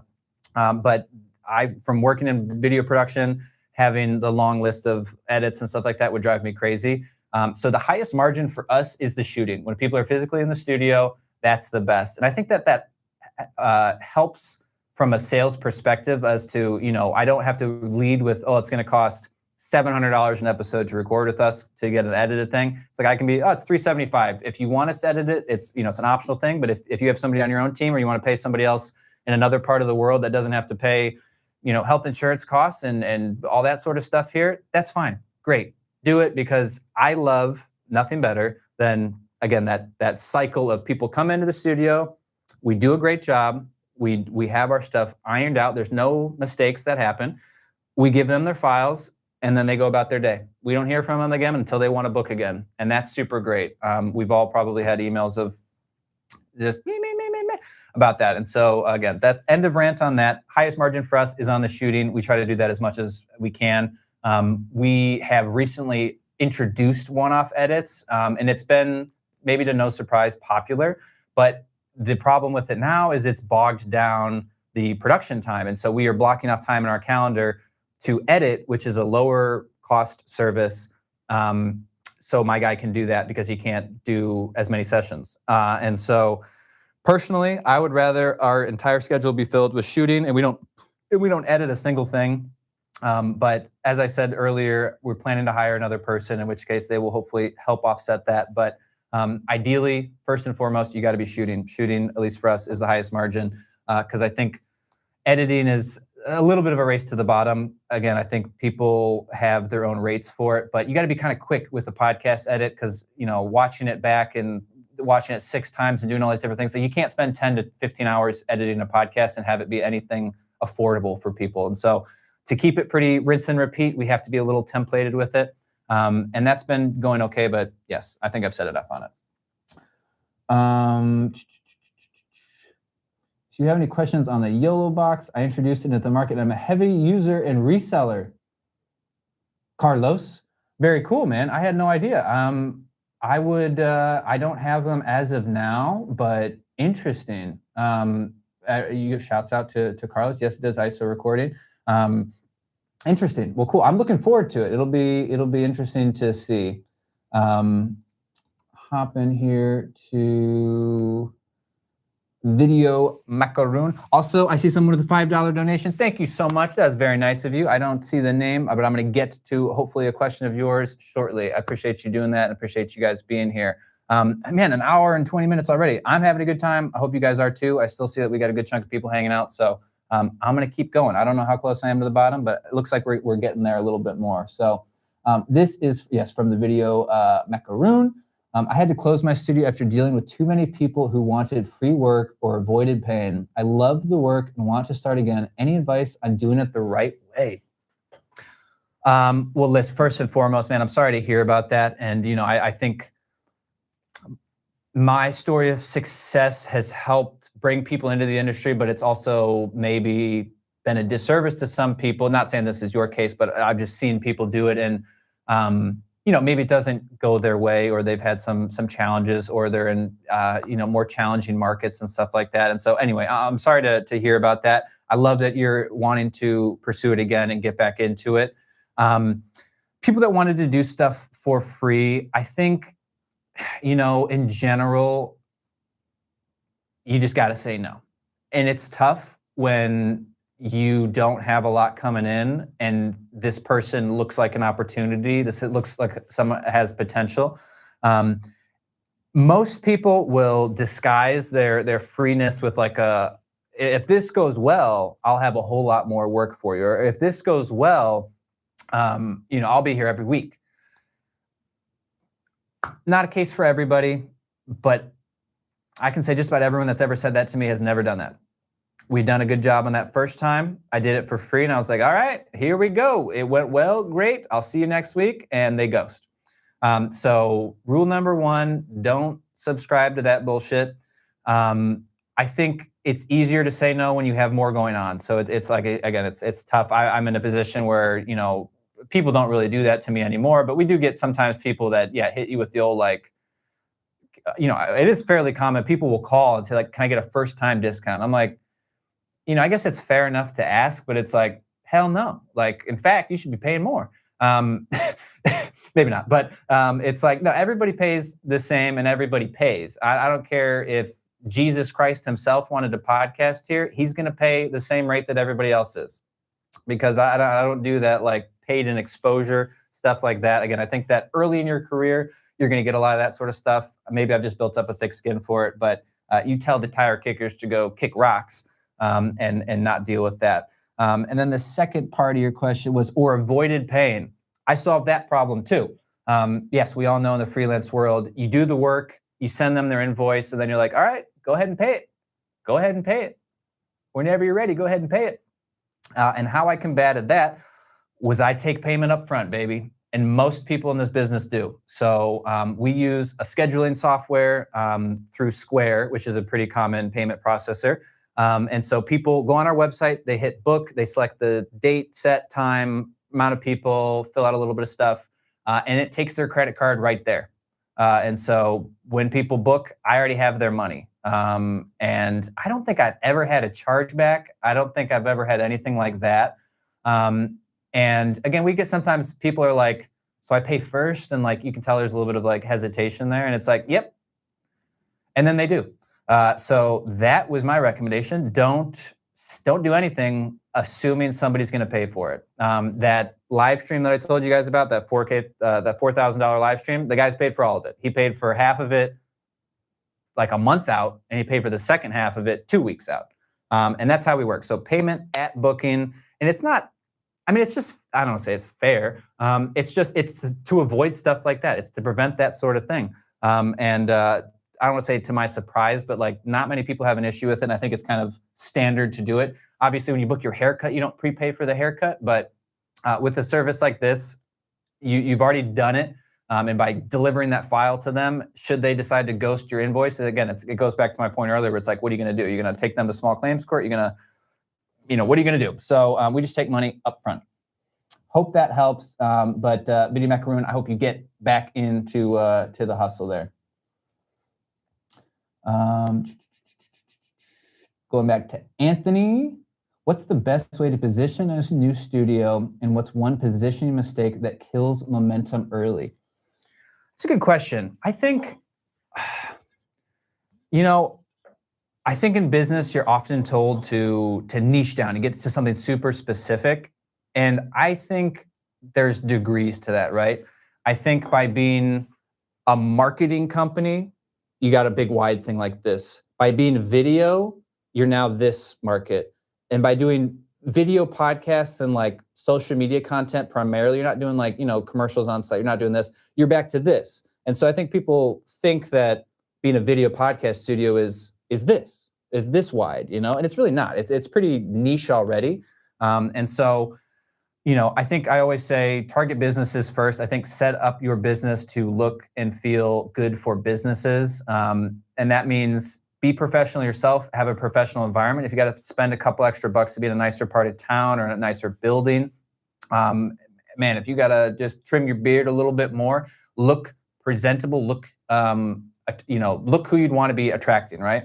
We had the mayor of Chicago come to our studio, and like, his team was happy. There's nothing weird about it. And so I think position yourself as a premium option is what I would always say. Maybe premium is not, video wall and 10,000 square feet campus, but look good. Again, going back to the point of the individual that had, kind of a hodgepodge of equipment, not as ideal. You want to look buttoned up and put together.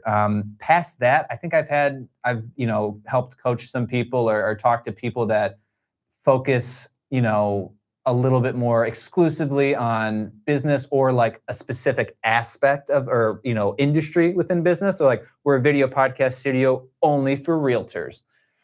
And I don't know, to me, that is too thin of a positioning margin. We work with, again, the mayor of Chicago. We've had Chance the Rapper. We've had influential people in there. We've worked with therapy centers, autism clinics. We've worked with venture capital people. We've worked with OnlyFans models. We've worked with everybody.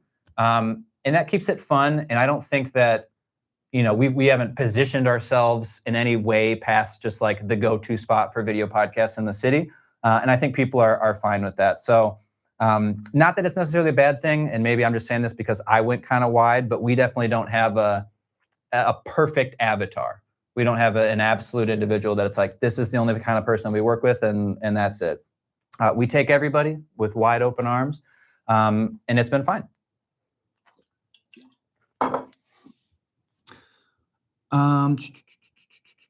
Continuing on. Back to Anthony here. What about infrastructure? Do you have a lot of on-site storage to retain everything, or do you just delete projects once you've delivered? Good question. So again, we majority of the time are just doing that live cut. So instead of doing 150 to 200 gigs every recording, we just get 10 to 15 gigs just doing that live cut. We upload that for people, and so that helps out with storage online. We have used Dropbox, but we primarily just use Google Drive now. Google Drive's a little bit of an annoying thing because there's no unlimited option. So I don't know how much we spend a month now, but every business user, I think it's 5 terabytes. And so we have, I think, 15 or 20 terabytes revolving stuff online. Google Drive's been a great resource for, I mean, it's been great reliability wise for us. And so we upload to there. We send you the stuff the same day too, which I think is a big value to people. I don't know why some studios, it's like, we'll give you the files in the 72 hours. Like, unless you got bad internet, it's like we upload it immediately. And it takes 10 minutes. Again, if it's just that live cut, it might take a little bit longer if it's the full thing. But we upload that to Google Drive, and then we let it sit on the physical hard drives for a good chunk of time. But then obviously, as stuff fills up, we do delete it. The ATEM Extreme hooks up directly to an SSD. And so we have, unfortunately, a crap ton of, 2 terabyte, 4 terabyte SSDs that fluctuate throughout the studio. We just label them on the back and, again, kind of delete stuff as needed. We have a NAS, but we don't use it for podcasting purposes or anything like that. It just has some like older legacy projects, and there's been a couple of larger video, like a documentary that we've been part of that probably has, I don't know, 10 terabytes of footage just on that we needed to give to somebody remotely. So we have that sort of thing, but it's essentially SSDs, physical SSDs that we keep at the studio, record to those, upload to Google Drive to deliver, and that's that.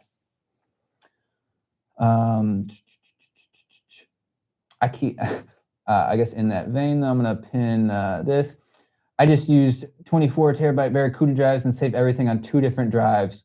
That is I would say the unspoken. That's definitely the spoken rule of like, have 3 backups stored in different things. We have done thousands of podcasts at this point, thousands of projects. And we've probably had, ATEM issues, or it didn't get uploaded and it got deleted type thing, maybe 3 or 4 times in about 4 years. We've never had Google Drive completely shit the bed and lose stuff. We've never had any massive data loss, I guess. Again, we also, safety net ourselves by the second something's done recording, we upload it to Google Drive and trust their service that in case, our building burned down or the hard drive poops itself, that we have that copy. So we've just never really had that issue. We don't do the 3 copies in 3 different places just because it would be crazy. It would really just be crazy. I mean, is it a bonus if you want to do that? Yes. But knock on wood, it's not really been a problem for us. And so we're happy with just that. How do you provide Austin says, how do you provide the footage you offer live switching, upload to Dropbox? That has been addressed here. Let me take another sip here.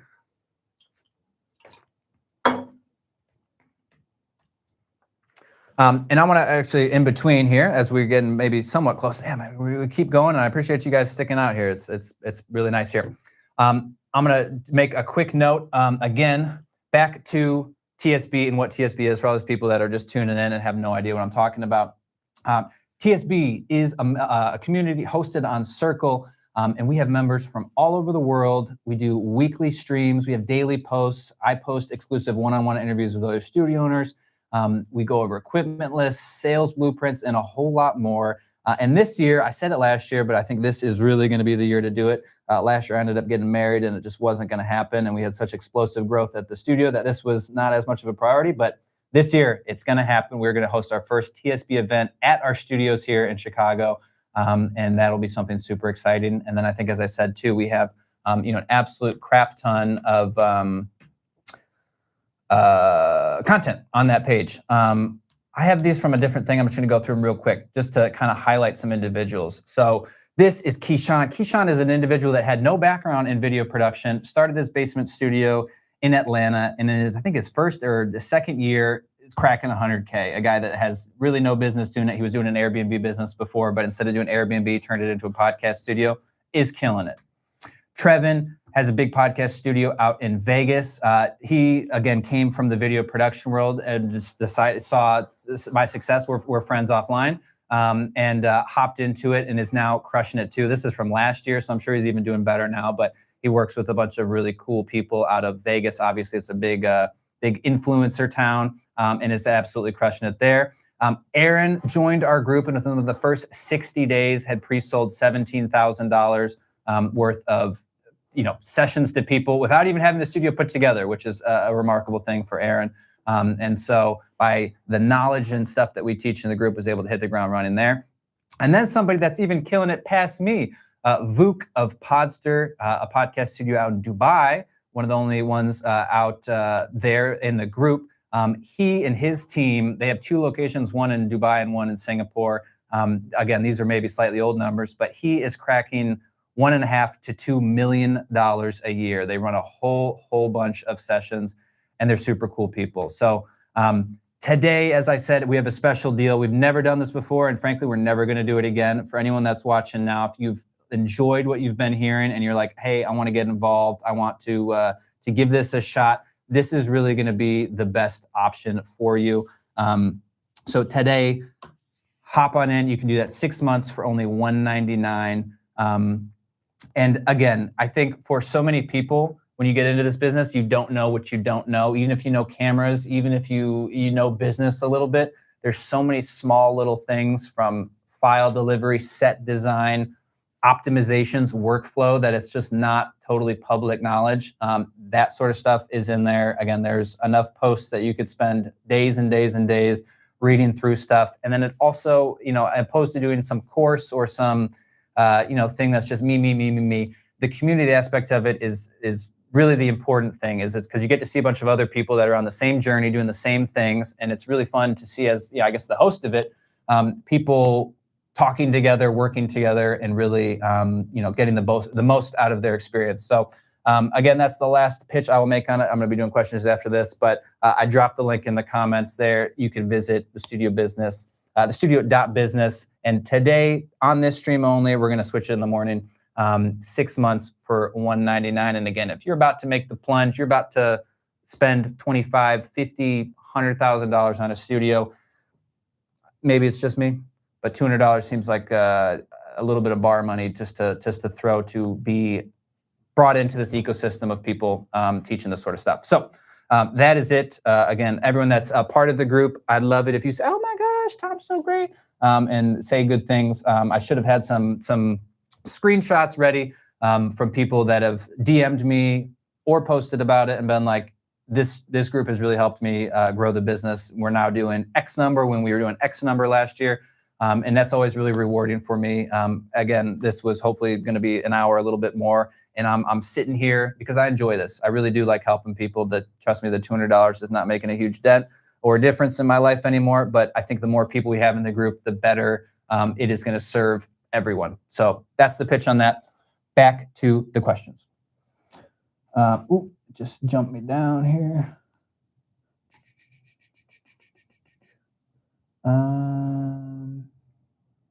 Okay, hopefully I didn't miss any here. There's a lot.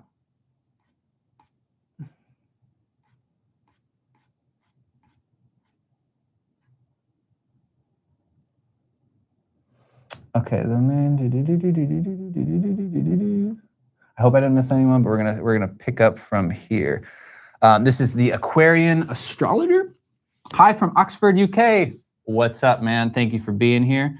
Or I assume, man. Got a small garage space and one camera. How would you prioritize things initially before adding a second? Just testing multiple sets for talking head, etc., and wondering who to target. I think honestly, obviously 3 cameras is better, but 1 camera is not the end of the world. I think if you did a good job with set design to accommodate varying group sizes, a single cam can work. Again, and let's just say a situation like this, you pull out the camera a little bit more and you could have 2 people sit here and talk and podcast and it would look good. You obviously aren't going to have the ability to cut between, different cameras, and there's, a loss of fun factor there, but something like that absolutely can work. And in fact, adding 2, while it helps probably from a general content perspective, again, it's not pointed at my face, but I could cut to a second camera for making social media reels or educational videos or whatever. To do a 2-person interview, it's more typical to have 3 cameras. So you have a wide shot and then 1 on each person. And so again, 1 is not the end of the world. I think that you can make impact with that. Just have everything else dialed in. Have the set look nice, have good microphones, and then again, just try to orient the set in a way that you get the most useful image. I think it'd be pretty common to think that you just put people at a desk and then they talk this way, but this is not going to be the angle that people want. You're just going to be seeing people's face. So you'll just have to kind of design it in a way that everything's a little bit more forward facing towards the camera. And then I think you had asked about, prioritizing things between that. Yeah, I mean, testing multiple sets for talking head. Again, with a single camera too, yeah, you can do talking head. I would maybe look into like an Elgato teleprompter, because I think for a lot of people doing talking head stuff, people like having a teleprompter. It'll probably help you out. It'll probably help them out. Everybody knows about ChatGPT these days and brings in their ChatGPT scripts. And opposed to, bumbling your way through a couple of reels in an hour, you could do like 20, 30 in an hour if you're pretty quick. And teleprompter would definitely make that a lot easier. Go to Alejo. So recording with my Sony cameras in 1080p is better than 4K in order for clients to download it quicker, right? I'd say yes. Again, if your client knows their stuff and is like, we need 4K, put it in 4K, great. But just tell them it's going to be a massive file. Also, I would say make sure you get a good SD card, because again, if you're recording short videos, it's not that big of a deal. We've had SanDisk SD cards shit on us. And again, if you're recording an hour-long podcast and it freezes and it glitches, that footage is gone, right? With the exception of maybe some sort of ghetto recovery.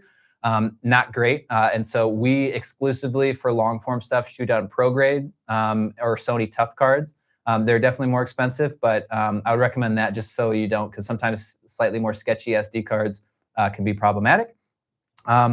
We can deliver in 4K some stuff, and some people ask for it, and it's great. But I think a lot of people are like, they just say 4K because it's like popular, and that's, I want 4K because 4K is the better, it's the best. Like I said, they want it until they're trying to download it to their phone and they don't have any space for it, or they don't realize just how big that file is going to be, and that their mediocre editing computer, that's just probably a MacBook from 8 years ago, isn't even going to be able to handle 3 separate 4K feeds. And so again, I think you can do a lot of power with 1080p. And so don't let people pull you into 4K. Try to discourage them if they really need it. Obviously, you can offer it.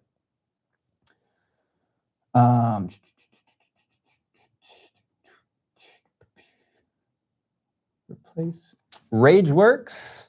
We're going into our 2nd year, and I feel we are outgrowing our space. 14 by 16 is looking at a larger space worth expanding, or should I maximize and set for year 3?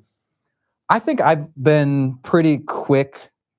I think when I moved into my first studio downstairs, it was like 1,100 square feet, and we had space to expand. I think I didn't know it at the time, but I should have expanded faster and done more sets. It was a little just like walk before you run. I don't want to start spending too much money, but we had the ability at the initial location we had to expand, and we were able to pack 4 sets down there initially, which was super great. And so if you don't have that, I think it's better to jump on something new earlier. And then when we moved into this space, this is actually like 2,000 square feet. And it's taken us, better part of a year to like deck it out kind of how we want. So we have 2 big podcast spaces and then this room.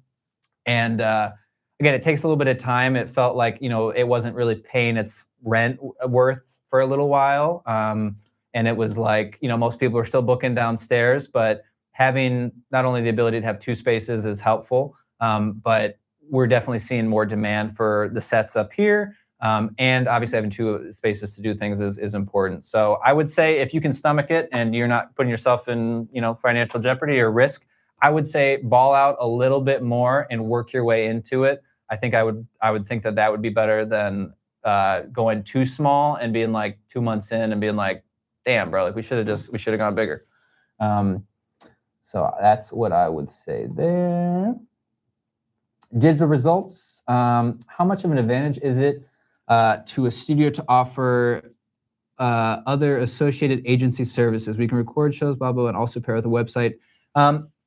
Good question. I think I would tie it back to that other gentleman that was talking about, kind of niching down and things. Again, if you're a video podcast studio, I'd say do a podcast thing. I think the second you're like, but we could also do a website, and we could also wash your car in the back if we wanted. I think it dilutes things unless you really have the backing to do it, which again, I don't know much about you, but if like you have clientele and that's what you were doing before, I don't see the harm in it. But, you know, with anything in business, people will ask you to do things, or you'll see an opportunity. It's like, well, maybe we could do this, maybe we could offer that. And it's usually just like side quests that I don't feel like I'm as interested in, right? And so again, if you have the expertise, go for it. I don't think it could hurt, but I wouldn't start having your sit down conversations with podcasters and be like, okay, we're going to do, you know, a podcast for you. But like, what do you think about a website? And what do you think about doing a social media campaign to grow the podcast and all this sort of stuff? It can take what would have been, you know, a small project for them or what maybe feels like a lot and overwhelm them to a degree where it's like, this is too much money. I don't want to do it. So I think it's kind of a by case thing. Brent, have you seen anybody with successful mobile trailer or truck studio? I don't think I have. I know of one, and I think that they are, I think subsidized, but they have like a big Sprinter van. I think they go to like F1 events, and it's like a mobile podcast setup for F1 events and things. Again, I assume that people are not booking time with it, and it's like the event that it would be at would be paying for it or something like that. Or again, it's like F1 sponsored it and paid for it, and like you know, it doesn't need to make money. I think what would be something of interest is if you had like a really dialed in mobile setup, maybe not in a physical vehicle, but a setup and go to trade shows and be like, hey, we're going to rent a booth, and then you know, get a list of people that are going to go to the trade show and sell it that way.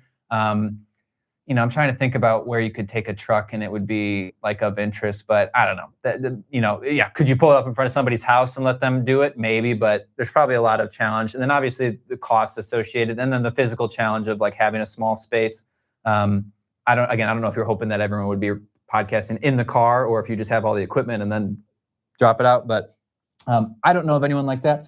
If anyone else has, that would, you'd have to talk to them.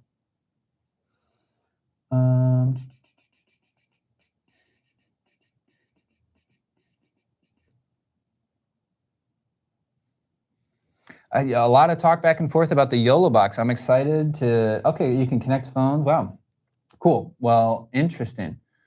If you're using iPhones for video, get the Rodecaster video, you can actually connect them wirelessly and use them as inputs. See, I don't even know this stuff. I think I know of one individual that's done well in the business using iPhones, and I'm definitely not a believer in like you need to have FX30s and FX3s and like the top of the line equipment to make it work. But I do think to some degree, if people are paying decent rates to come into a studio, having iPhones, I don't know, just feels a little wool over their eyes kind of thing to me. And I know new iPhones will continue to tout that they are basically cinema cameras and you could film a documentary on this and whatever, but I don't know, that maybe it's not for me. But I will give that a shot with the YOLO box, because again, we gotta put together a video for them, and so we'll do that. Okay, a lot of stuff going on there. Great video, great conversation. Thank you, Carlos. I charge the same for editing or shooting. Yeah, if you do, great. I just feel like, yeah, you said $200 an hour. $200 an hour is, again, for some editing is like great, but I think for a lot of people, it depending on how long, I don't know how long you take to do an episode, but it's like if you're going to pay $375 to get the recording done, and then it's $1,500 to get the episode edited, I don't know. To me, it's a little bit of a harder sell. I am in, just signed up. Let's go, baby. Hell yeah. Pin that. Why can't I pin these nice ones here, dude? But how do I say that name? I'm not 100% sure, but you know who you are. Thank you so much for that. Congratulations. Welcome aboard. And I'll be reaching out to you. I appreciate that. How much is this course? Okay, yeah, see, it's not a course. It's a community, but I did address that. Like I said, today and today only, you get 6 months access for $199. It's the cheapest it's ever been. It's the cheapest it will ever be. And I want to reiterate once again that I do not make a lot of money from doing this. My real interest is getting more people into the community so that you guys can all help each other out more, and that everybody doesn't completely just rely on me for my own guidance. Obviously, I am the most active member within the community, but it is not a course, because that kind of upsets me. This is a support group for people that are going through the difficulty of starting a business and growing a business, and have questions that ChatGPT can't answer about how to deal with certain situations and certain taste things. We talk about, does this business card look better than this one? Down to this camera to that camera, down to, I got this email response from a client today bitching about this. How should I handle it? We talk about all things in there, and I think a lot of people like it for the community aspect, opposed to any of the stuff that we have recorded. Obviously, I have some course-like material in there, talking about this, that, and the other thing. We do a big interview series. Like I said, I also do hot seat coaching with individuals in the group that you can sign up for. Those things are all kind of separate, but again, the community aspect of it is first and foremost the thing. Getting people in the door is the hardest part for me. Let me highlight this just so I can.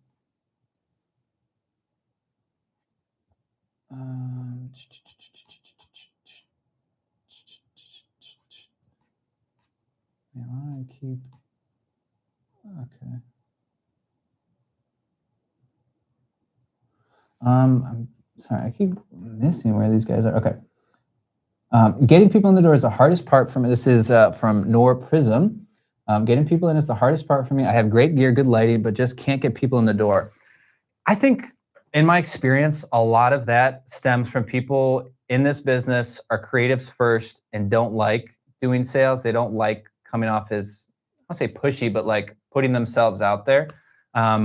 And so it's kind of like you build it and they will come type thing, and newsflash, they won't. I don't know the total situation around your thing, so don't let me generalize too much. But from what I've noticed and what I've seen, the people that do well are the people that want to do well and need to do well and are willing to do the work to do well.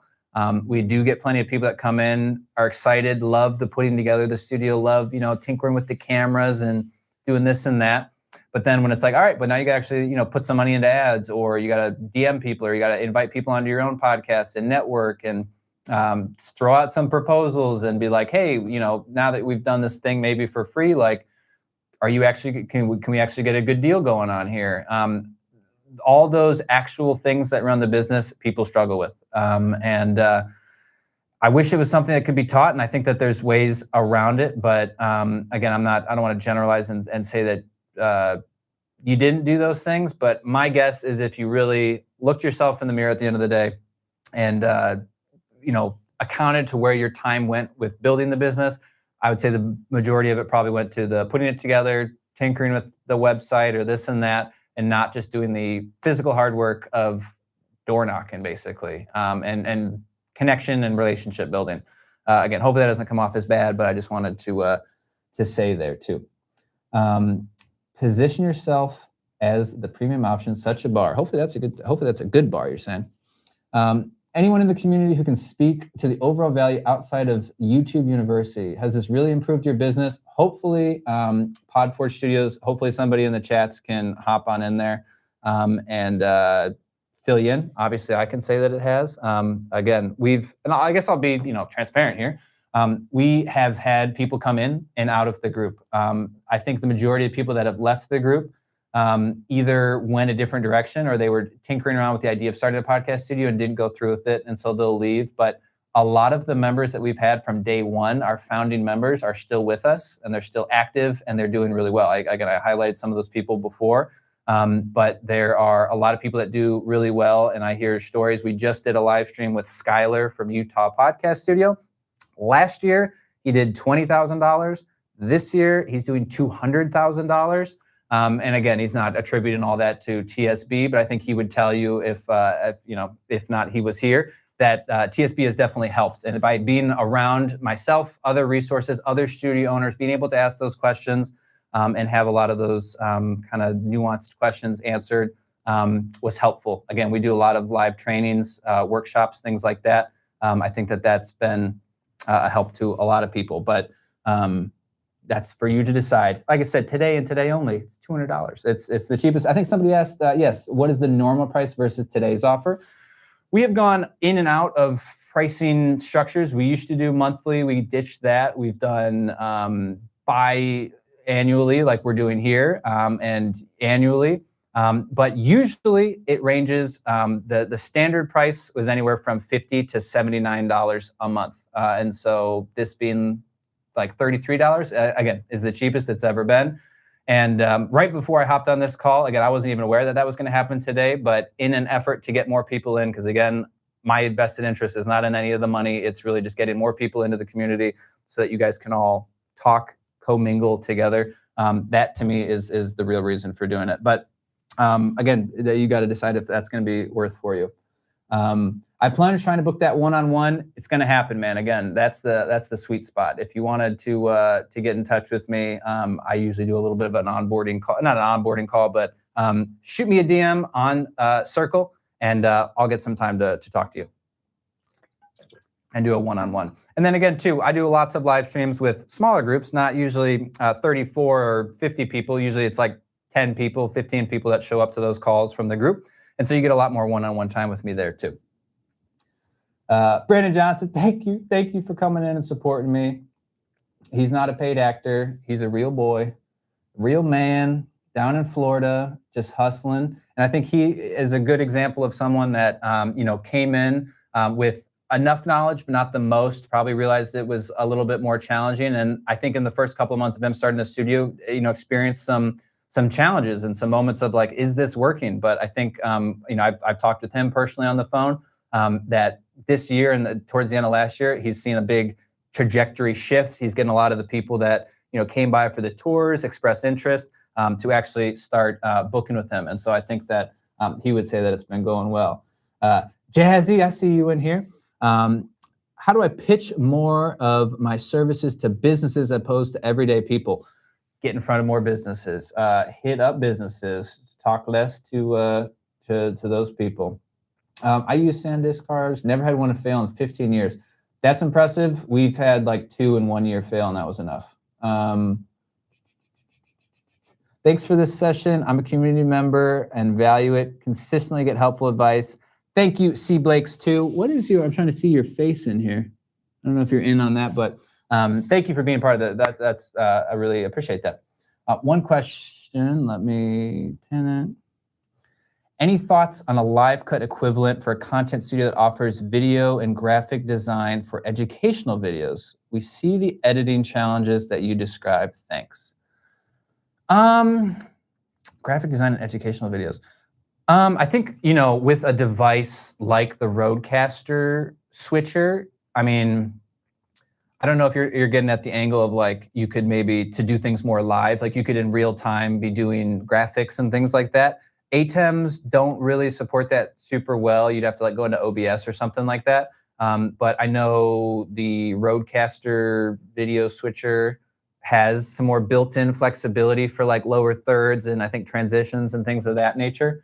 And so there's definitely a way to like incorporate those things live, and I think would be of value to people. It would, in the same vein, add unpredictable outcomes, or should you have an issue with things, it's like now you got to go back and fix this lower third that was the wrong name or glitched in on the way in.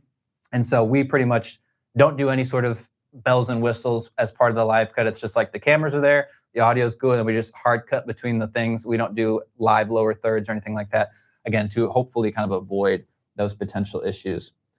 I am in. Your comment sold me. Brandon Johnson, I owe you a referral fee. Talk to me in the DMs. I will Venmo you $5. I appreciate that. Again, he's not a paid actor. I think we're getting close to the bottom here, guys. Thank you, the 32 of you that are still hanging out. I hope that if you didn't even comment, I hope that you enjoyed today's presentation. I'm going to wrap a couple more of these up, and then I'll get out of here because it's been 2 hours already. Man. Okay, this is Anthony back at it again. What would you do differently if you were launching a studio today in 2026? And if you had to prioritize only 3 actions in the first 90 days, what would they be? It's a good question. I mean, obviously, I think finding a location, but that should maybe be done already. Let's say that you already have that location, right? I mean, again, I think like there's so much that needs to get done before you can even like really start the business. So I would say you got to find the space, you got to build out the studio. I think host a couple of free things, friends and family or business colleagues or anyone that you think could be a good user, as well as understanding if things didn't go perfectly, to be kind of your guinea pigs, your test people. Do that.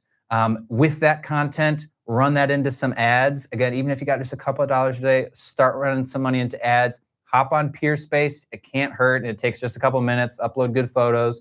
Have a good website is super important. It was one of the pre-made questions that I had that I'm not going to get to, but and I said it earlier, one of the biggest changes with the business that I didn't notice at first was I thought I would put this up and people would inquire, they'd do a tour, I'd sell them some package, I'd pitch them, it needs to be this whole song and dance, and it really doesn't. I think over the last couple of years, this sort of service and this sort of business has become way more common, and so people are understanding roughly about what happens, and a lot of people that work at our studio have been to other studios or, or again, familiarize themselves with the process through our website. And so there's high confidence about what they're paying for and what they're booking for. And so the moment we started introducing instant booking, where you could, again, just go online, you didn't need to like talk to us, you didn't need to get approved, you didn't need to do whatever, you could just book studio time and show up. Our business started to perform a whole lot better, and that friction with the sales aspect of it was just completely removed. And so in an ideal world, people visit the website, get an understanding about what we do, feel confident through the website as well as our social media to be like, okay, I'm not giving money to a scam. Yeah, all that, it's been great for our business. And so I feel like I veered off the question here. Yeah, what would you prioritize? Get instant booking, whether you want to do it with Acuity, Square Appointments, or Podix. Those are all good things, but that would be a priority so people can immediately book. I cannot tell you how many times I've seen other studios that it's like, sick podcast room. They got pages full of like sales scripts, and then it's like, fill out the form, we'll get in touch. It's like, dude, why? Like, people are down to book. They know how this works. You know how to do it. And again, I said it earlier, it's like, it doesn't matter what people are doing. And also, it doesn't attract bad people for the most part. Like, again, we've run thousands of sessions. We've had maybe 2 or 3 where I'm like, the people that were here were not great. They either drank too much or were disrespectful or showed up so late and then whatever. Majority of people are pretty straight shooters and easygoing.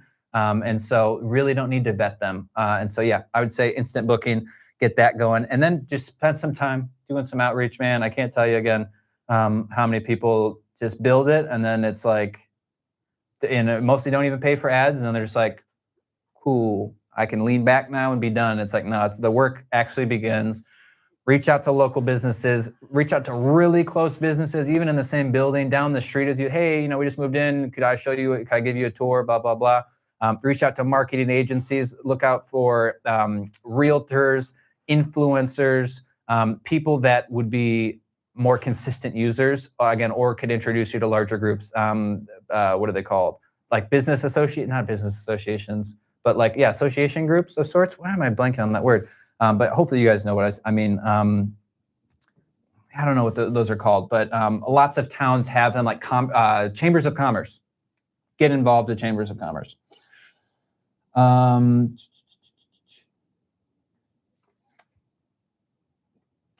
Another beautiful comment.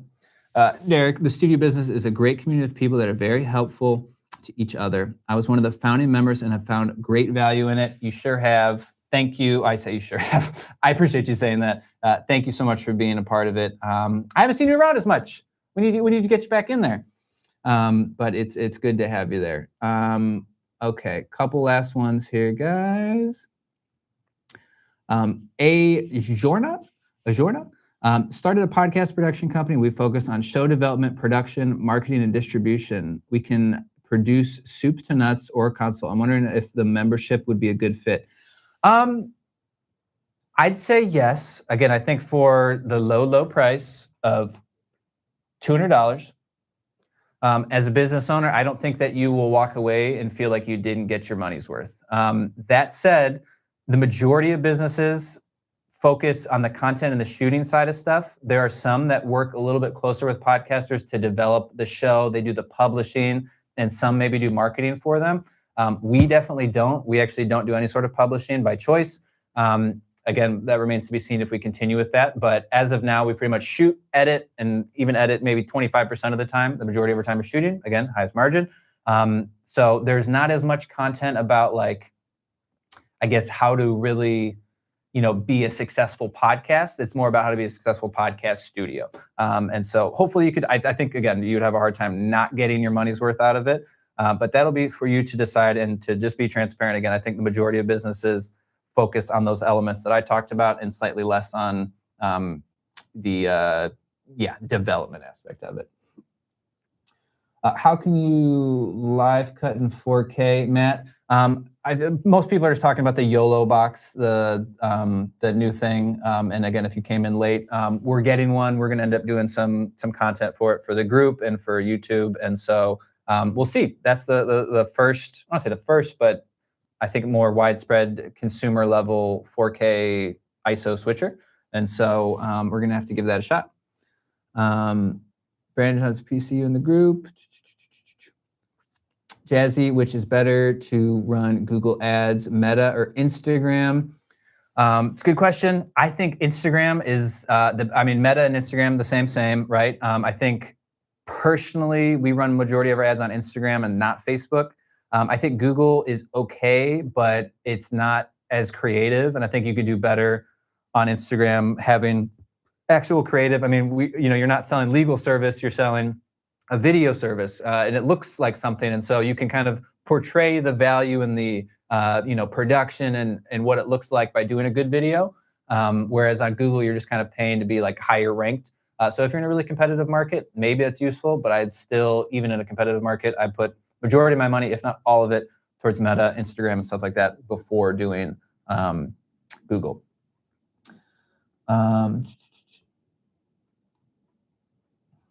I'm located in a smaller town, but I'm about 30 to 40 minutes from a few larger cities. Do you think business would typically travel that far to record podcasts?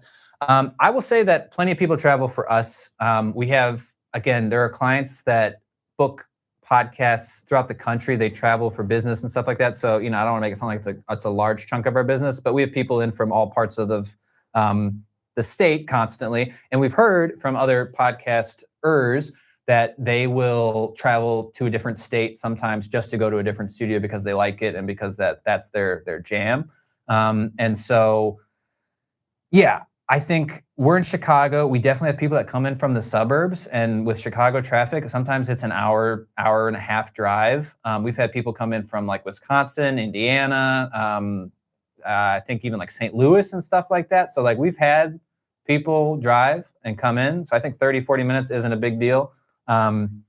It depends on the business, right? We also have people that we've talked to businesses that, didn't want to come to our studio because it's like 15, 20 minutes north of the core of the city. And they're like, we got a big office. We'll just pay you to come out to us. Great, cool, win-win. But I think people are willing to travel that sort of distance.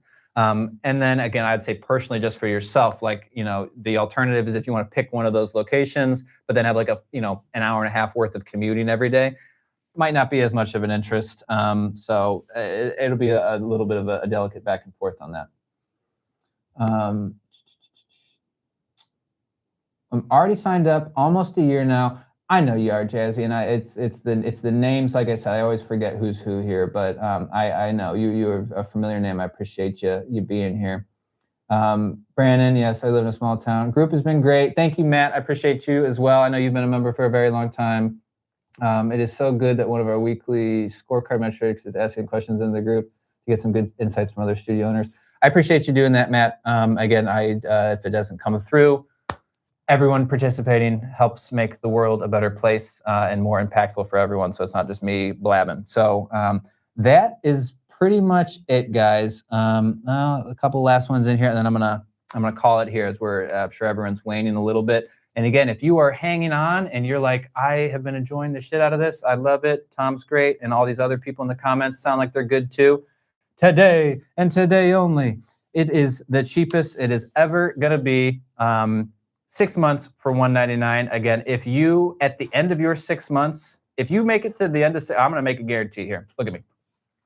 At the end of the 6 months, if you are in the group, show up to the calls, participate, do your best to get involved and absorb what's in there. And at the end of the 6 months, if you feel like you did not get your $200 worth, I will send it back to you. All right? I will send that $200 back to you. I don't think that that is going to be the case. We have people that have been members for a very long time and spent way more than that. They're still members, and they still see the value in it month after month. And many of them are here today. Thank you, guys. Okay, this is from Tyler here. Is there any merit to starting a mobile podcast company for those that cannot get a studio space? Yeah, I mean, I said a little bit about it earlier. I think, yes, you know, that was one of the things that I kind of wanted to get out of. I used to do mobile video production. We'd bring cameras to us, you know, a corporate office and film a podcast essentially, or like an interview. So it was kind of the same thing. It's a lot of crap. And so maybe you can dial in the setup. But Lakeshore Video Productions here too. That guy goes hard with his setup too. And it's just like, it's a lot. It's a lot to bring around. It's a lot to physically set up. It's obviously more expensive for the client that is having you come out and do it. And then, you know, again, I think it's possible. You'd have to just be strategic about it. I think if I was gonna do like a mobile permanent thing, you'd have to really target big businesses that are like, you know what, if it's $3,000, $5,000, we're gonna just pay to have you come to our office and do it. And again, we have some people that do stuff like that. I don't want to name drop companies, but we still do offsite podcasts and we bring out all this stuff and people pay $3,000 to $5,000 to have us there and do it. But that's not everybody, right? And the vast majority of people would rather pay a tenth that price and come to the studio and get basically the same thing. So could work. I don't know any great case studies of it, but yeah, could give it a shot here. All right, final thing here. Nia, your channel has been the main inspiration for us starting our new studio. Thank you for the great content and the confidence to give it a shot. That's what I'm here for. Music to my ears. Thank you. And what you can do to pay me back is just kill it. Do really well. I really, again, especially since you're not a neighbor right down the street from me and potentially taking a couple of bucks out of my pocket, I really like to see people win. This business has been such a, I'm not a religious person, but a blessing to me. And it has been a validating thing. Entrepreneurship is tough. And I've had a long list of hustles that I used to do to make ends meet. And I remember feeling, I don't know, in my feels sometimes about stuff not going the way that I would have wanted. And I don't want to portray that the podcast studio is a smash hit and you got to do, you know, 10% effort and you're going to be successful. But this business has grown a lot better than the video production business that I was running. I just enjoy this business more. It's easier. I like coming to a specific spot and just doing it every single day. Hiring somebody has been a huge blessing because they can do a lot of the work.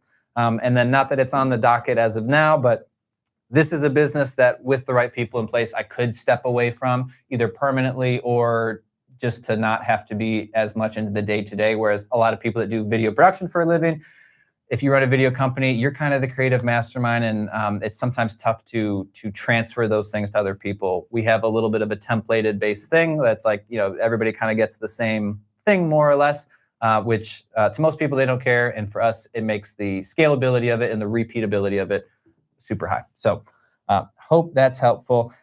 Guys, thank you. My back hurts. I'm switching to the studio model just because of that. Dude, I mean, you're telling me. I would actually be interested to hear if that's actually accurate. You would not be the first nor the last to go from doing video production full-time to pretty much full-time studio. So yes, Podforge Studios, thank you for being here. Everyone else that's still hung out, 26 you guys, I really appreciate it. This has been 2 hours and 15 minutes of nonstop hotline access to me, and I'm happy to do it. Thank you guys for showing up. I really do appreciate it. I hope it's been inspiring. And again, I'll drop, it's high enough in the comments. If you like this, please consider joining the community. It would be great. If you're not ready there yet, keep subscribed to the YouTube channel because I will definitely be doing some more videos this year and hopefully increasing the volume of those because, again, I really would like to help people with things. So 2026 is going to be a great year for all podcast studios, content studios, and I'm here to help you guys win. So hit me up. All right. Thanks for being here, guys. Take care, everyone.